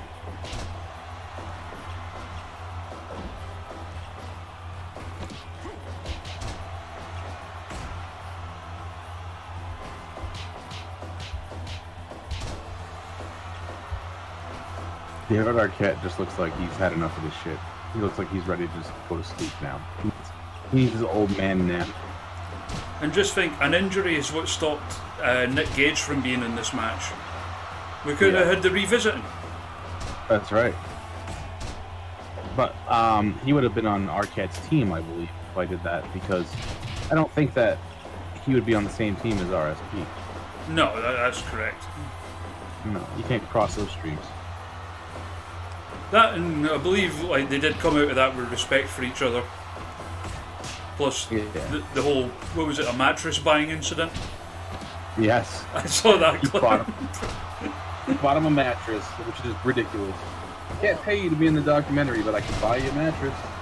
Like, what? How do you just get somebody a mattress like that?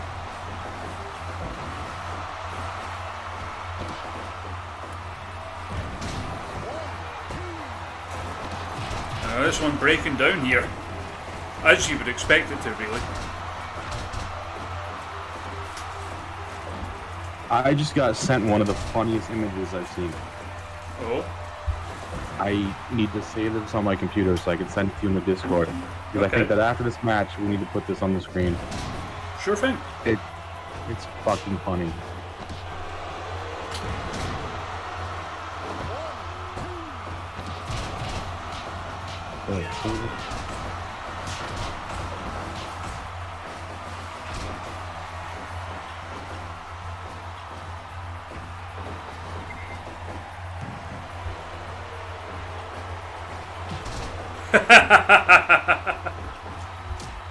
Okay, that's good. That was a very unfortunate moment last night. Like, I'm a big fight fan, and I was looking forward to that fight. And, you know, having it end in the first round with a broken ankle is pretty horrible. But... I mean, my fault of looking at that image without giving it away for the chat before we show it to them is that I blame you. Yes, my fault. It's all my fault. Actually, a lot of shows this weekend used Lego blocks in their matches. I noticed there was like a lot of deathmatch wrestling this weekend, and everybody used Lego. And it's like, this is what you've brought to this thing, Michael. You lunatic. That's what they're doing. They're trying to strike while the iron's hot. That's it. I mean, that's cool. You think?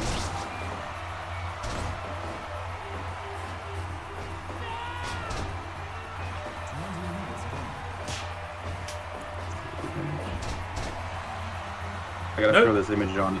I have to throw this image on Instagram before somebody else finds it and I get tagged in it 5 million times. Because everything involving Lego I get tagged in. It's insane. Oh, it'll happen anyway. Like, I mean, I found that, like, running that Wrestling Without Context account, the amount of times I would post something and then still get tagged in someone else posting it, like about 4 or 5 times that night. That's true, right? Yeah, definitely, I can see that happening. Like also, like, I'm a big fan of horror movies, and for some reason, anytime somebody sees something that involves the doll Chucky, they think of me. Right. So I get tagged in so many. I'll get tagged in the same meme like 15 times in a month. It's nuts.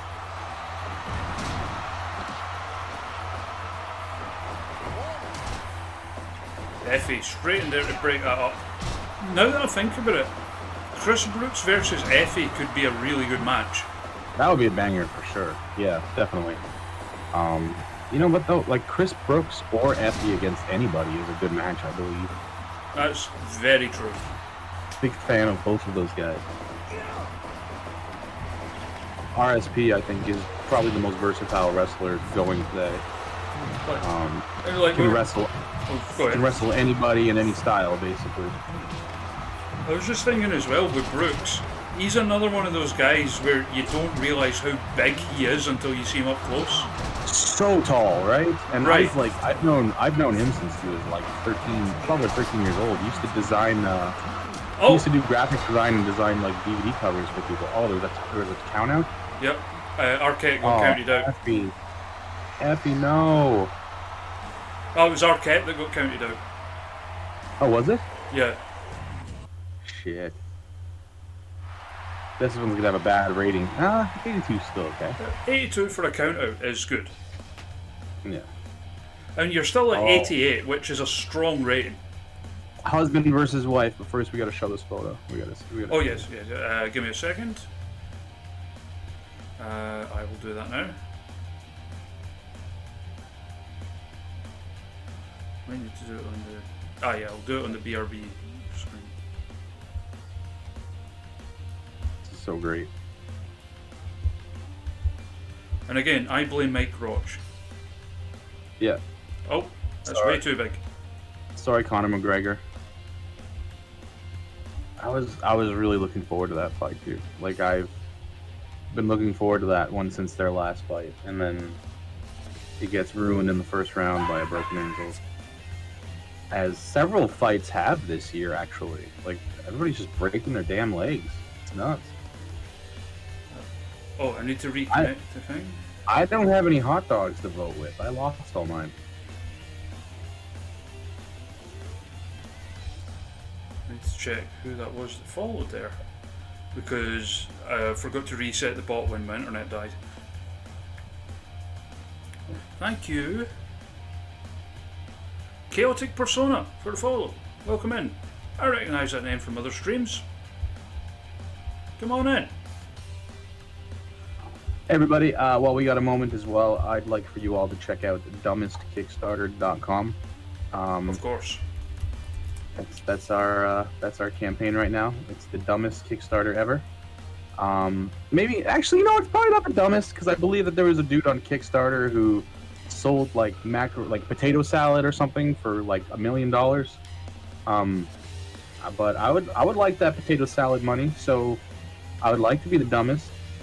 So dumbestkickstarter.com, lots of awesome tiers, lots of awesome rewards. Please support. There is about 8 days left. Yeah, for anyone who doesn't know, anyone who's just coming in to see your good man Mike here, this is a semi-regular series of streams I do where we have people involved in wrestling and to guest book a show in Fire Pro's promoter mode. We have our own roster comprised of previous guests, some of which have been used here tonight, and we just let them go wild and see what they can throw at us. And we, instead of like subscriptions or donations to the channel, and not that it's not appreciated, we do ask when we do these ones to give to the cause that the guest is promoting, be it something like this or maybe like a charity that's close to their heart or whatever, and hopefully raise money for cool things and have a good bit of fun doing so.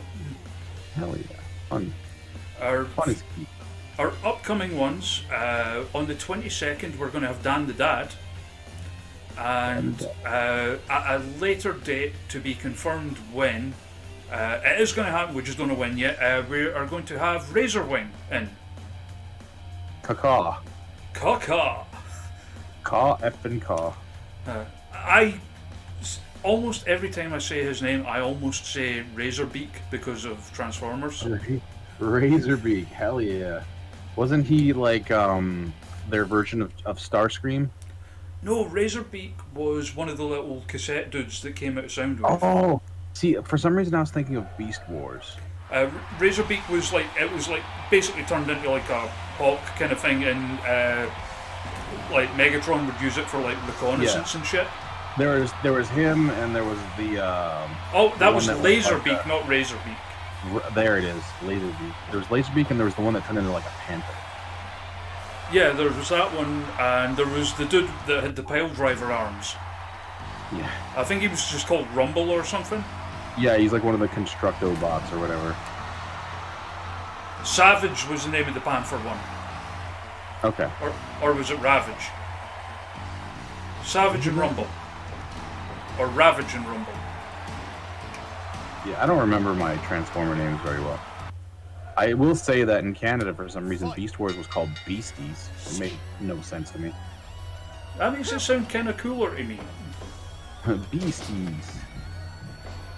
I wonder if that's like a Teenage Mutant Hero Turtles type thing, you know? Perhaps, yeah. And for anyone that doesn't know, Teenage Mutant Hero Turtles was the original name of Teenage Mutant Ninja Turtles in the UK, because they thought ninja sounded too violent or something. Yeah, because wasn't there a ninja murder or something? Maybe. I wasn't actually living in the I was living in Gibraltar at the time, which was, it's like owned by the UK because, you know, colonialism and shit. But like as far as getting like toy lines and cartoons and shit, they were always a bit behind the UK. Okay. So like I didn't find out about the Turtles until like I moved back to Scotland, which was like 1990. Okay.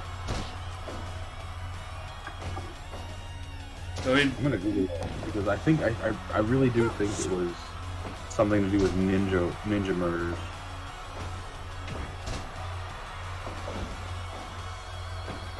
like I left in like the summer of 1990, and like Turtles was only just becoming a thing there then, which was like a good 3 years after the cartoon started. This happened in Los Angeles. There was ninja murders in Los Angeles too. I mean, that doesn't surprise me, but Oh. Ninjas are for real. Jeez. Hitman wearing ninja outfit decapitated and dismembered tech CEO in $1.6 million flat. Are you sure this isn't just the plot to a movie? No, this is real. Like a ninja murdering a CEO sounds like something from a movie. No, why Teenage Mutant Hero Turtles?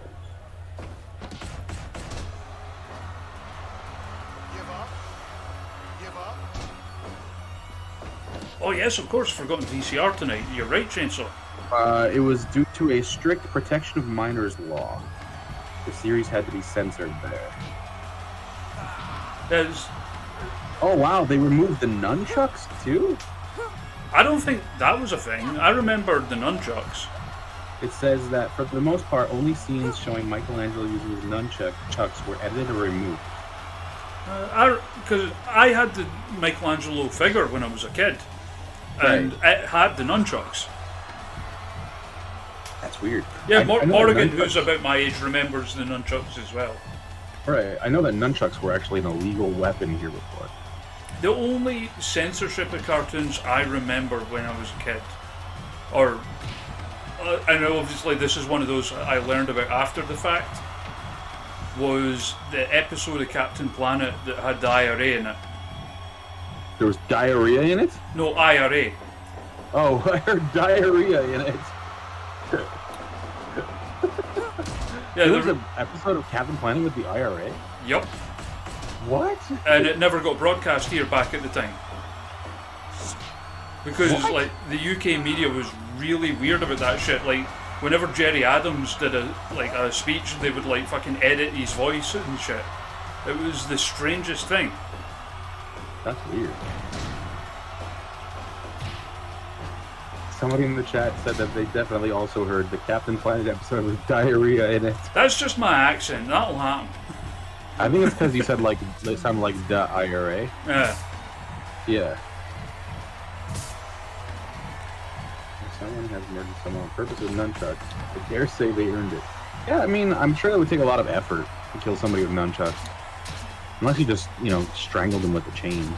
Oh, Tara Calloway is bleeding. Her face, a very nice shade of both red and bright blue. Yeah, it was the closest I could get to that face paint she wears sometimes. Oh, she looks badass. And I think that's the Jeff that was made for my stream, actually. Oh, really? Okay. Yeah. I wish we can change it so that he only has tattoos on one arm, because he only has tattoos on one arm. Okay. Oh yeah, even with the custom parts, you can't do them asymmetrically, unfortunately. Yeah.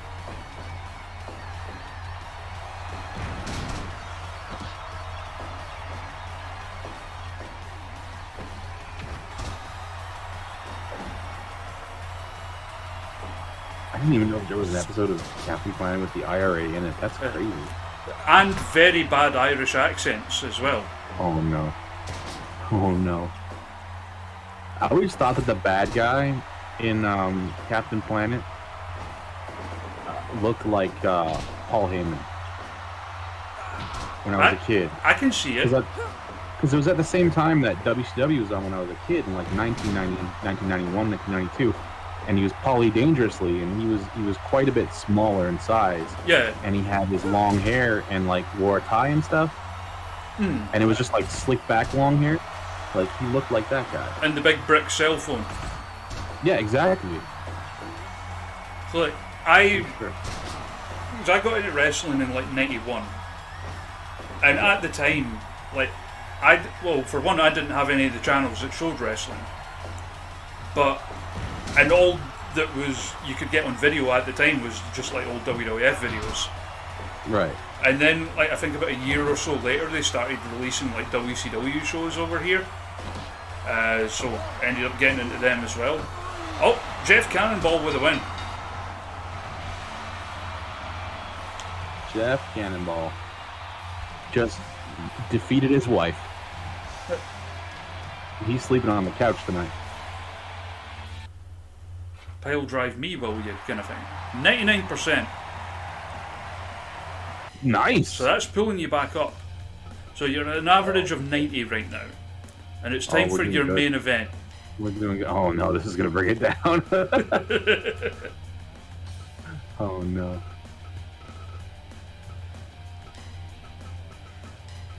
It's main event time. Gilbert versus Jody himself. Yeah. Is Jody super over? Like, is this gonna be a good match because of Jody? Jody's been doing okay for us in it, yeah. Damn. Part of a tag team that he created with Josh Fuller in this called J&J Insecurity. Oh, that's amazing. He's got the full Gilbert entrance and everything. That's incredible. Soda enthusiast Jeff Cannonball. He hasn't done a soda review in some time, I've noticed. I know he liked Iron Brew. I don't think he liked Iron Brew, actually. Really? Yeah. How dare he? I don't know, wait. I think he did. He didn't like, the ones he didn't like was like pickle flavor and like, I think ranch flavor. No, mustard soda. Oh. And like, there was, Malta or malt or something. Iron Brew's delicious. I've never had it. I wouldn't know. It's like the big one over here. I'd take a sip of it. I know that Grado loved it. Oh yeah, he does. Yeah. Like in Scotland, it actually outsells Coca-Cola. Oh my gosh. So Iron Brew is the thing. This actually looks a lot like Jody. Yep. This Jody is my work. This is a great one. Oh yeah, Iron Brew's fantastic. Shout out to Grado. I've told a few people this when they've guested on the stream whenever Grado comes up. Here's the thing about Grado, right? What do you think Grado's day job was before he went full-time with wrestling and entertainment? Was he like a bus driver or something? He was not a bus driver. Okay. I don't know. He was a firefighter. Grado is a firefighter? Yup. That's shocking. Right? Okay, I mean, I like it. That's cool. Yeah, you imagine, like, you know, your house is burning down, you're trying to escape, and he just bursts the door down. It's your cell! That's it. Well, Madonna's playing. Like, you're dying in a fire, then you just hear, life is a mystery. Yeah, that'd be Like, amazing. always a big pop when he wrestles over here. His entrance at that one ICW show, I think it was his ICW title match, was incredible. The one against Drew. Maybe? I think it was his first title. I was there, it was fantastic. Oh, man. I used to watch that video, just for the entrance. I've never watched the match. Also, thank you, Big Worm62, for the follow. Welcome in. If you've seen the clip as well, have you seen the clip of when he did the Goldberg entrance? Yeah. I was at that one as well, and the place went fucking nuts for that. Man, he's so over. Oh, he's like mega over here. Yeah. Like, and he doesn't, like, he still wrestles now and then, but like, I say now and then, obviously not a huge amount of wrestling's going on over here recently, but like, because he does like TV shows and shit over here now. Really? Yeah. Oh, yeah, he's on some show. I saw him on some show where he played a cop. Yeah, Scott Squad. Yeah, that looks good. It's funny. It's like a piss take of those like shows that like follow cops around kind of thing. Yeah. And yeah, he's in it quite regularly. Plus Jack Doherty plays like the chief of police, and he's fucking hilarious. That's awesome. Grado, man, he's really transcended. Oh yeah, like he was on a show called River City as well, which is like it's like the best description I can get is it's like the Scottish version of like EastEnders or whatever. And he was in that for a bit, so like people who don't even know wrestling know who he is. Fucking Grado. Kind of like Reno 911, a bit Swedish. Yeah, but it's not as over the top though. So I saw one where I saw like a clip where he was a cop and he and his partner pulled over a woman, and it was actually Grado's character's like fiance or girlfriend or whatever. Right. And he's like I pulled her over because I want to propose to her. So he pulls her over, he proposes to her. It's great, it's funny, you know, like, oh yay, they're gonna get married. And then she's like, oh yeah, I was just coming from a party, I had something to drink. And his partner is just like, excuse me? Like, oh yeah, I had something to drink. Oh, it was a little while ago. And he's like, I gotta give her a breathalyzer. And anyway, he ends up arresting her, and the marriage proposal goes awry. It's pretty funny. Because I've not seen every episode. I don't think I've seen that bit, but you know, that's par for the course of that show, kind of thing. That it's a good show. It definitely seems entertaining. I just don't know where I'd find it here, you know? Yeah. I don't know if it would be on like.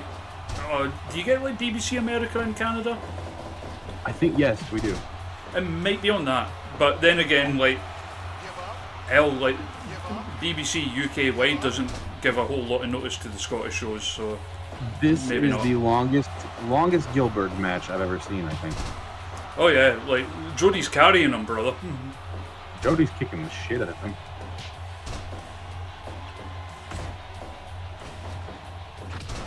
Oh, super kick. Oh, I really thought that was going to be it. That's one thing about the Fire Pro games. They've always been really good at making you think that a match can end at any time. Oh yeah, totally. Like, and I love that you have to work up to your bigger moves. You can't just hit them right away. It's just very realistic. 100% Gilbert match incoming. I hope. I think that would put me up there. We're going Broadway, brother. And Dwayne Gill's probably just like, I've always wanted to go Broadway. They just never let me. God damn that lariat. Oh, What? roll up. Oh, that would have been it. Side Russian leg sweep. Oh, Gilbert versus Jody. Match of the year. Yeah. Who knew? Yeah, that's it. Oh, I thought he was gonna pedigree him. Drop hold. Jody going up top. Oh, I don't know what that was, Splash. but he missed it somehow. No, he caught it. Oh, Maybe not everybody caught missed all of it, but who knows? That's another thing I've always loved about Fire Pro is that you can, just suplex somebody through the ropes. Yep. Just get the fuck out of here.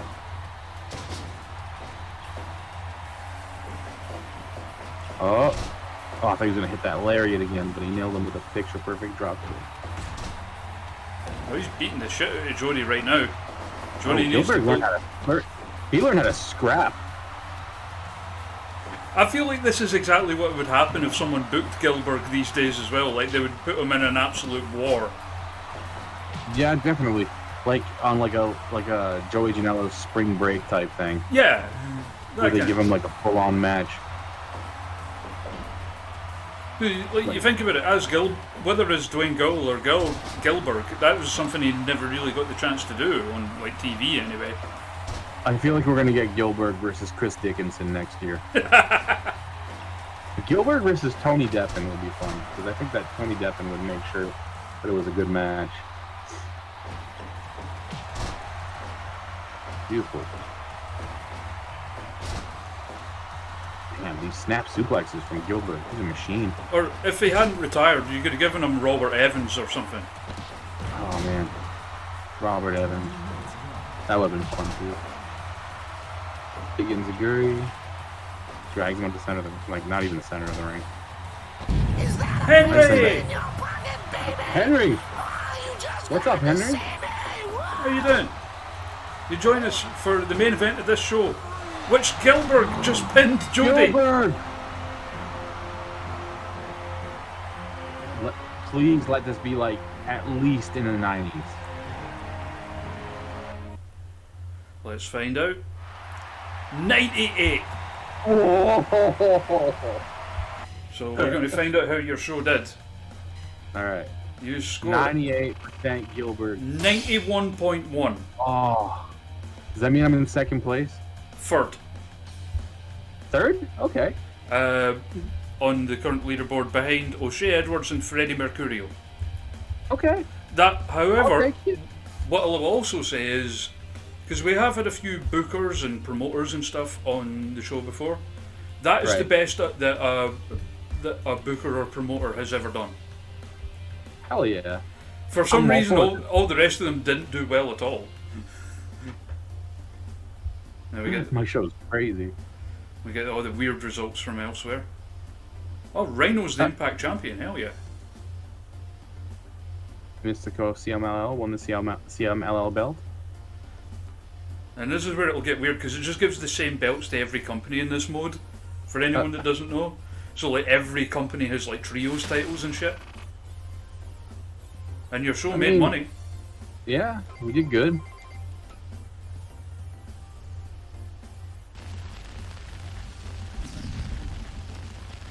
Let's see what else happened.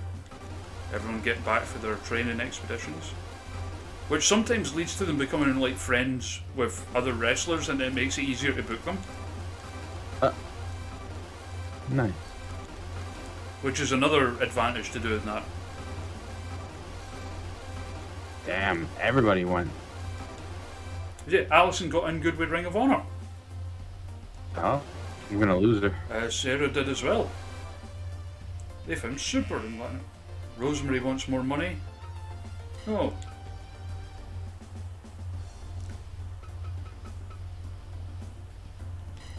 Oh yeah, Henry. In this save, John Cena has been signed by Gattle Move. And speaking of Henry, there was a match that Mike wanted. Yep, we got to do it.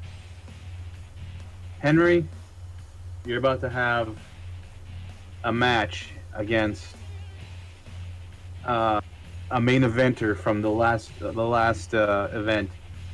Henry, you're gonna go one-on-one with Gilbert. Just quickly find.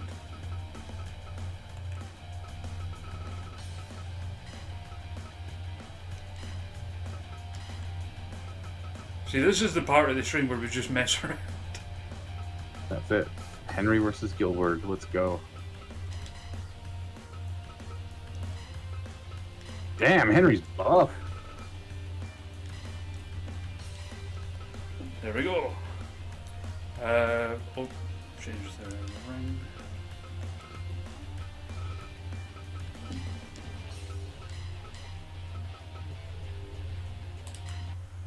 Chainsaw, set up the bet. You got this, Henry. I believe in you. Henry. Yeah, I hit that G1 style tournament. I mentioned that we were running. Henry is one of the competitors, and he's currently doing very, very well. Yes, Henry. I'll bring up the group just to double check where he is. Yeah, Henry, 6 matches so far. Henry's on 4 wins, 2 losses. Oh man, I love this ring. Oh, thank you. I made it myself. It's very pretty. Here comes our boy, Henry. Henry.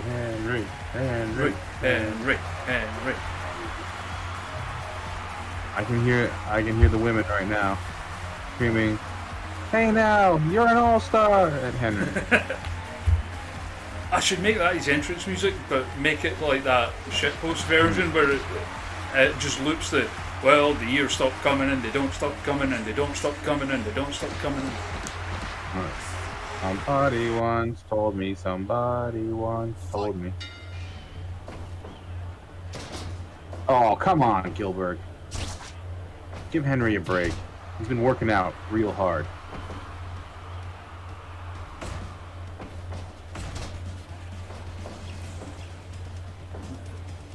But this is because Henry's a good worker, you see. He knows you can't just go in and flatten people.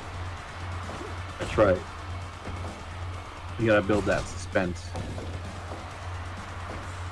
You gotta tell that story. Come on. Oh! Henry with the speedball Bailey.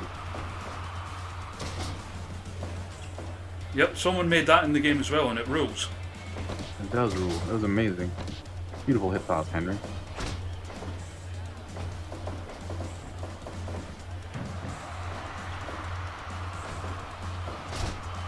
It has become a thing as well. Henry, in this game, generally does have good matches, and going for the Bear Killer Powerbomb already.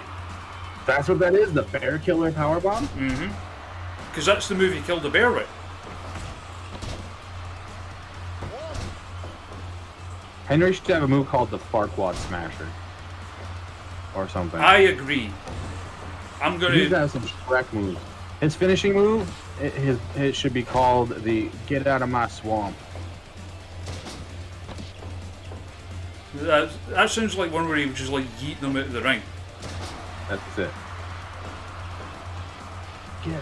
Whenever Henry suplexes somebody and they go through the ropes, it's Get Out of My Swamp. Get out of my swamp! That's it. Perfect. Fun. He just attempted to throw him out of the swamp, but he ended up in the corner instead. Oh yeah, like Spike Dragon, everyone knows Henry and everyone loves Henry. Oh, I really thought, oh man, I've known Henry for forever. Henry used to draw like ISW fan art back in the day. It was adorable. It's only like the last couple of years I've gotten to know Henry, but just a lovely, lovely human being.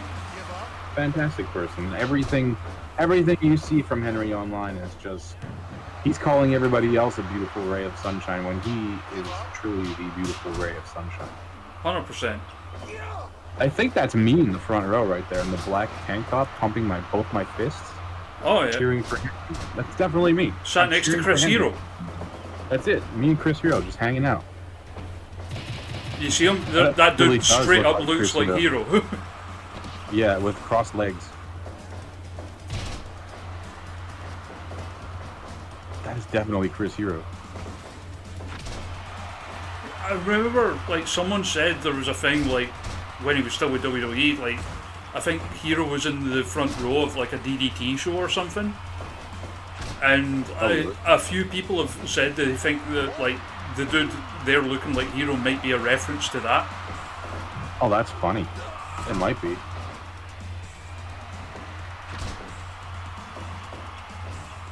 I mean, everything's based on something. Oh, come on, Henry. Put this man away. I mean, you say that, but this man did just beat Jody himself. That's right. They had a 98% match, Jody and Gilbert. Gilbert's... Oh, Henry! Whoa! What was that? A roll-up. Just a It was very like a extravagant cartwheel one. into, like... Oh, he just bitch slapped him. I did give Henry some cool custom moves.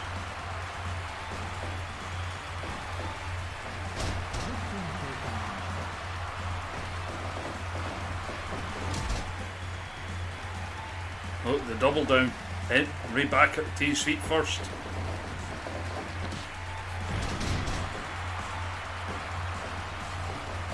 Henry.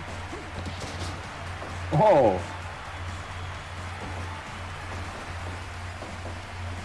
Gilbert blocking the suplex. Hits one of his own.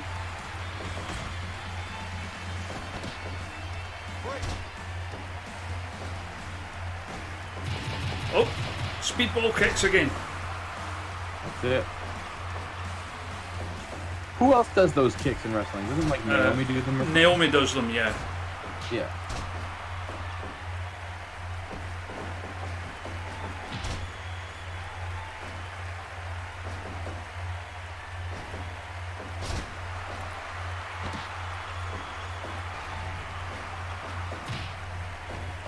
Yo, Swedish Ace, the first time I ate the double down was also the only time I ate the double down, and I ended up having like razor blade like pains in my stomach. My stomachs, yes, but I have more than one stomach apparently. My stomach. The slam witch.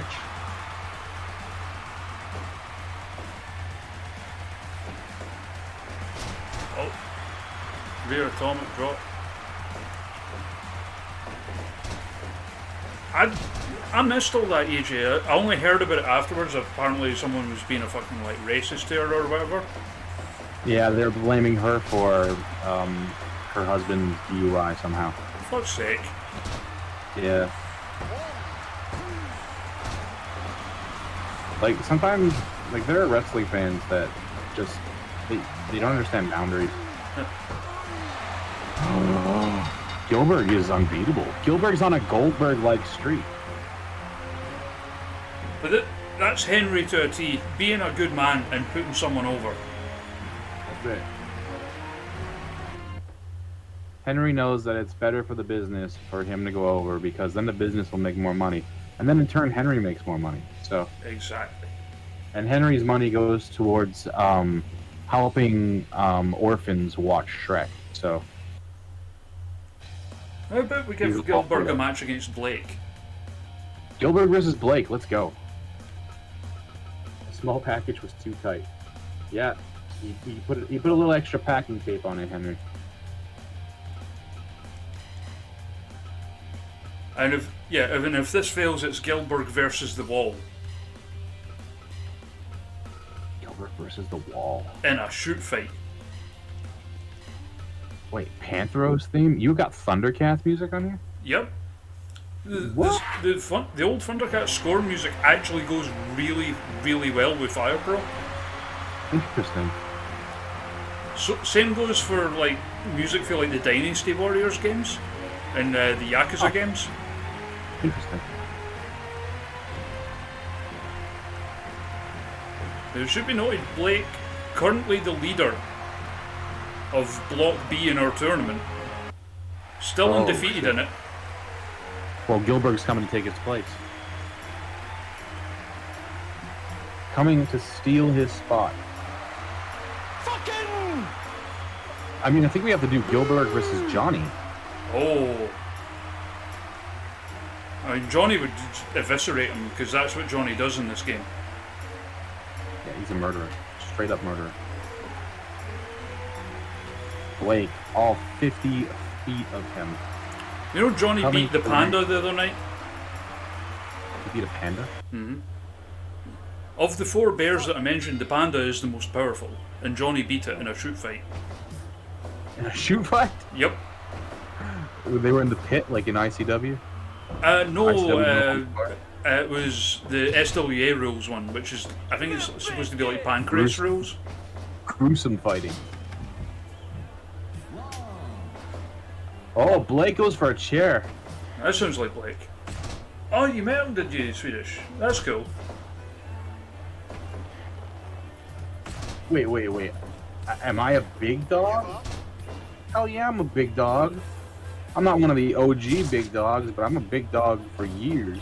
I've known Blake and I've known Johnny and Blake for several years. I've hung out with Blake on several occasions. In 2 countries. Blake was once a weapon in a match you booked. That's right. Blake was a weapon in a match I booked. Well, we need to talk Johnny into coming to this show on October 23rd because he lives not too far from where we're running. Oh, that's There's true. no excuse, Johnny. Johnny, I've come to New Jersey. We've done ISW New Jersey twice now, and Johnny didn't show up. You gotta get him over here.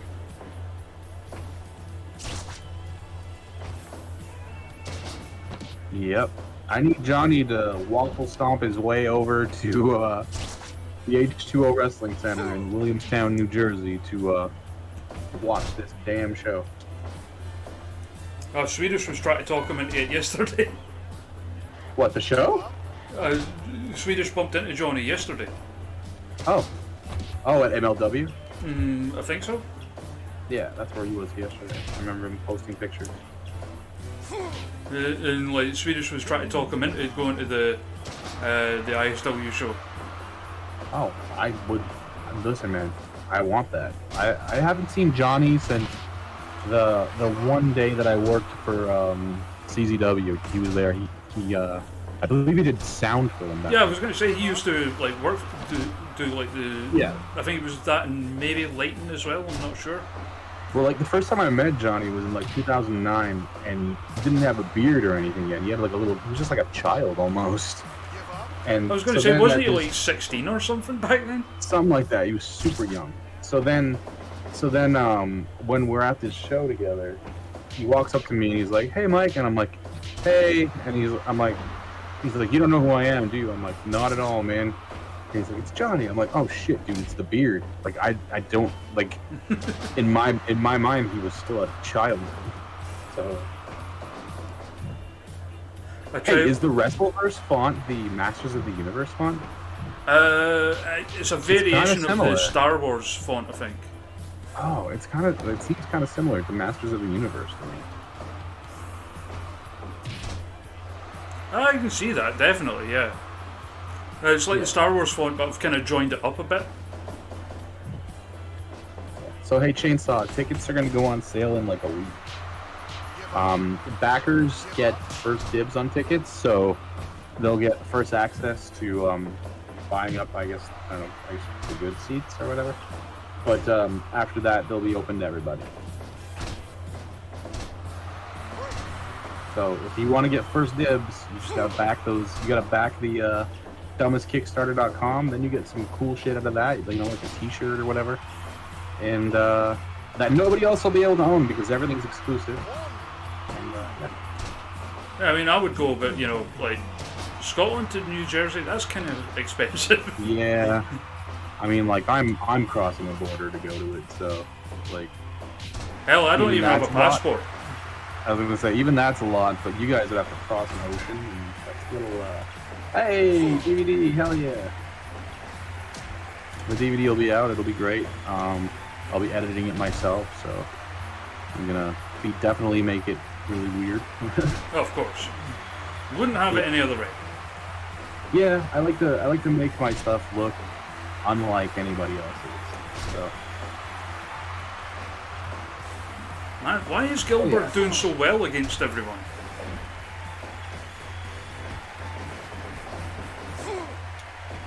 I mean, I know it's hard to make like a jobber in Fire Pro, but come on. Ace definitely bring as many people as you can. I want to pack that place, and from what I've been told by IWTV, there's like 2 other promotions running against us that night. So, oh shit, Blake! Blake did it. Blake ends the streak.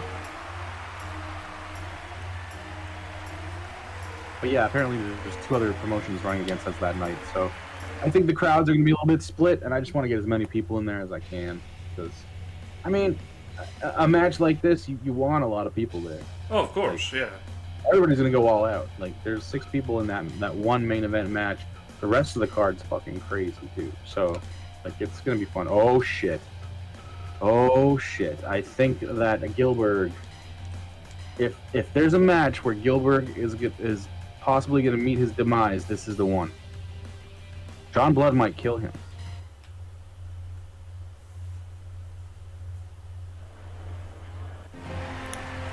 Did you only get the DP tier? I'm not sure.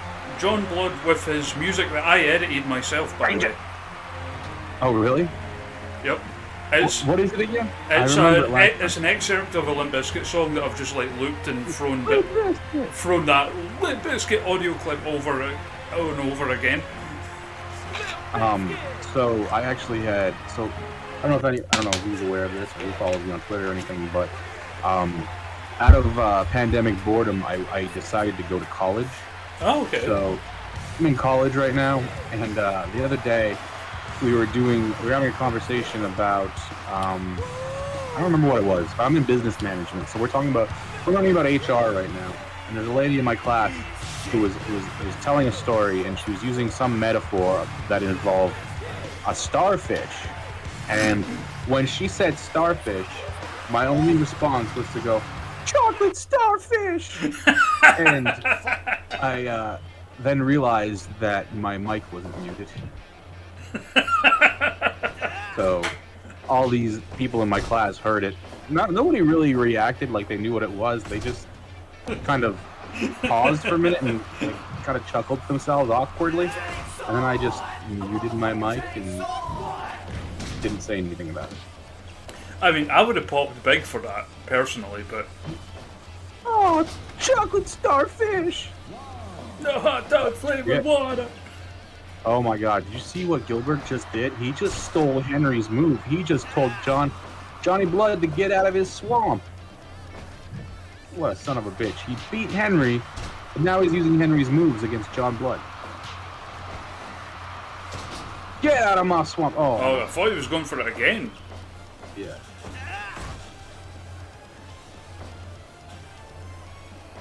But, oh man. John Blood looks like the love child of like Road Dogg and Bad Decisions. I was basically, when I made him, I was just trying to make him look as deathmatchy as possible. It's definitely deathmatchy. It's basically like, because Johnny, that charity stream I mentioned, Johnny came in to help out for it, and I basically just did it to pop him because I was, for a surprise, I put him in a match against Dakota Kai. Okay. Which Johnny won, and he was very pleased with it. Oh shit! He probably just like threw that in her face. Oh, I would imagine so. I played Red Dead Redemption, the original one, online with him and Dakota Kai once in a stream. I think I remember that. It was during Fighting Back marathon. Damn, you smashed him. Yeah, chainsaw. Thank you. Appreciate that. But yeah, definitely somebody from NL retweeted that tweet because that thing got a lot of traction. Chocolate starfish.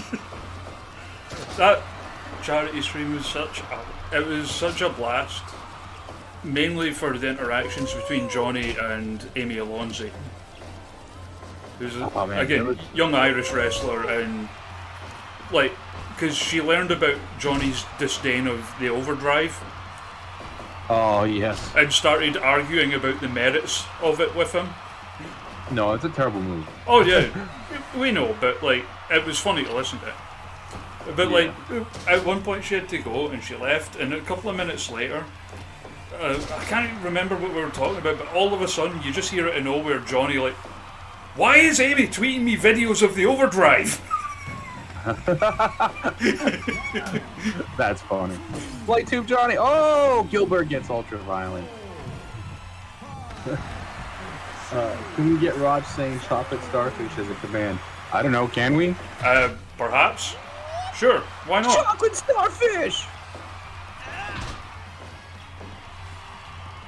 You've said it a few times here, so I imagine I'll be able to edit it out. If someone could clip one of them, it'd make it a lot easier for me.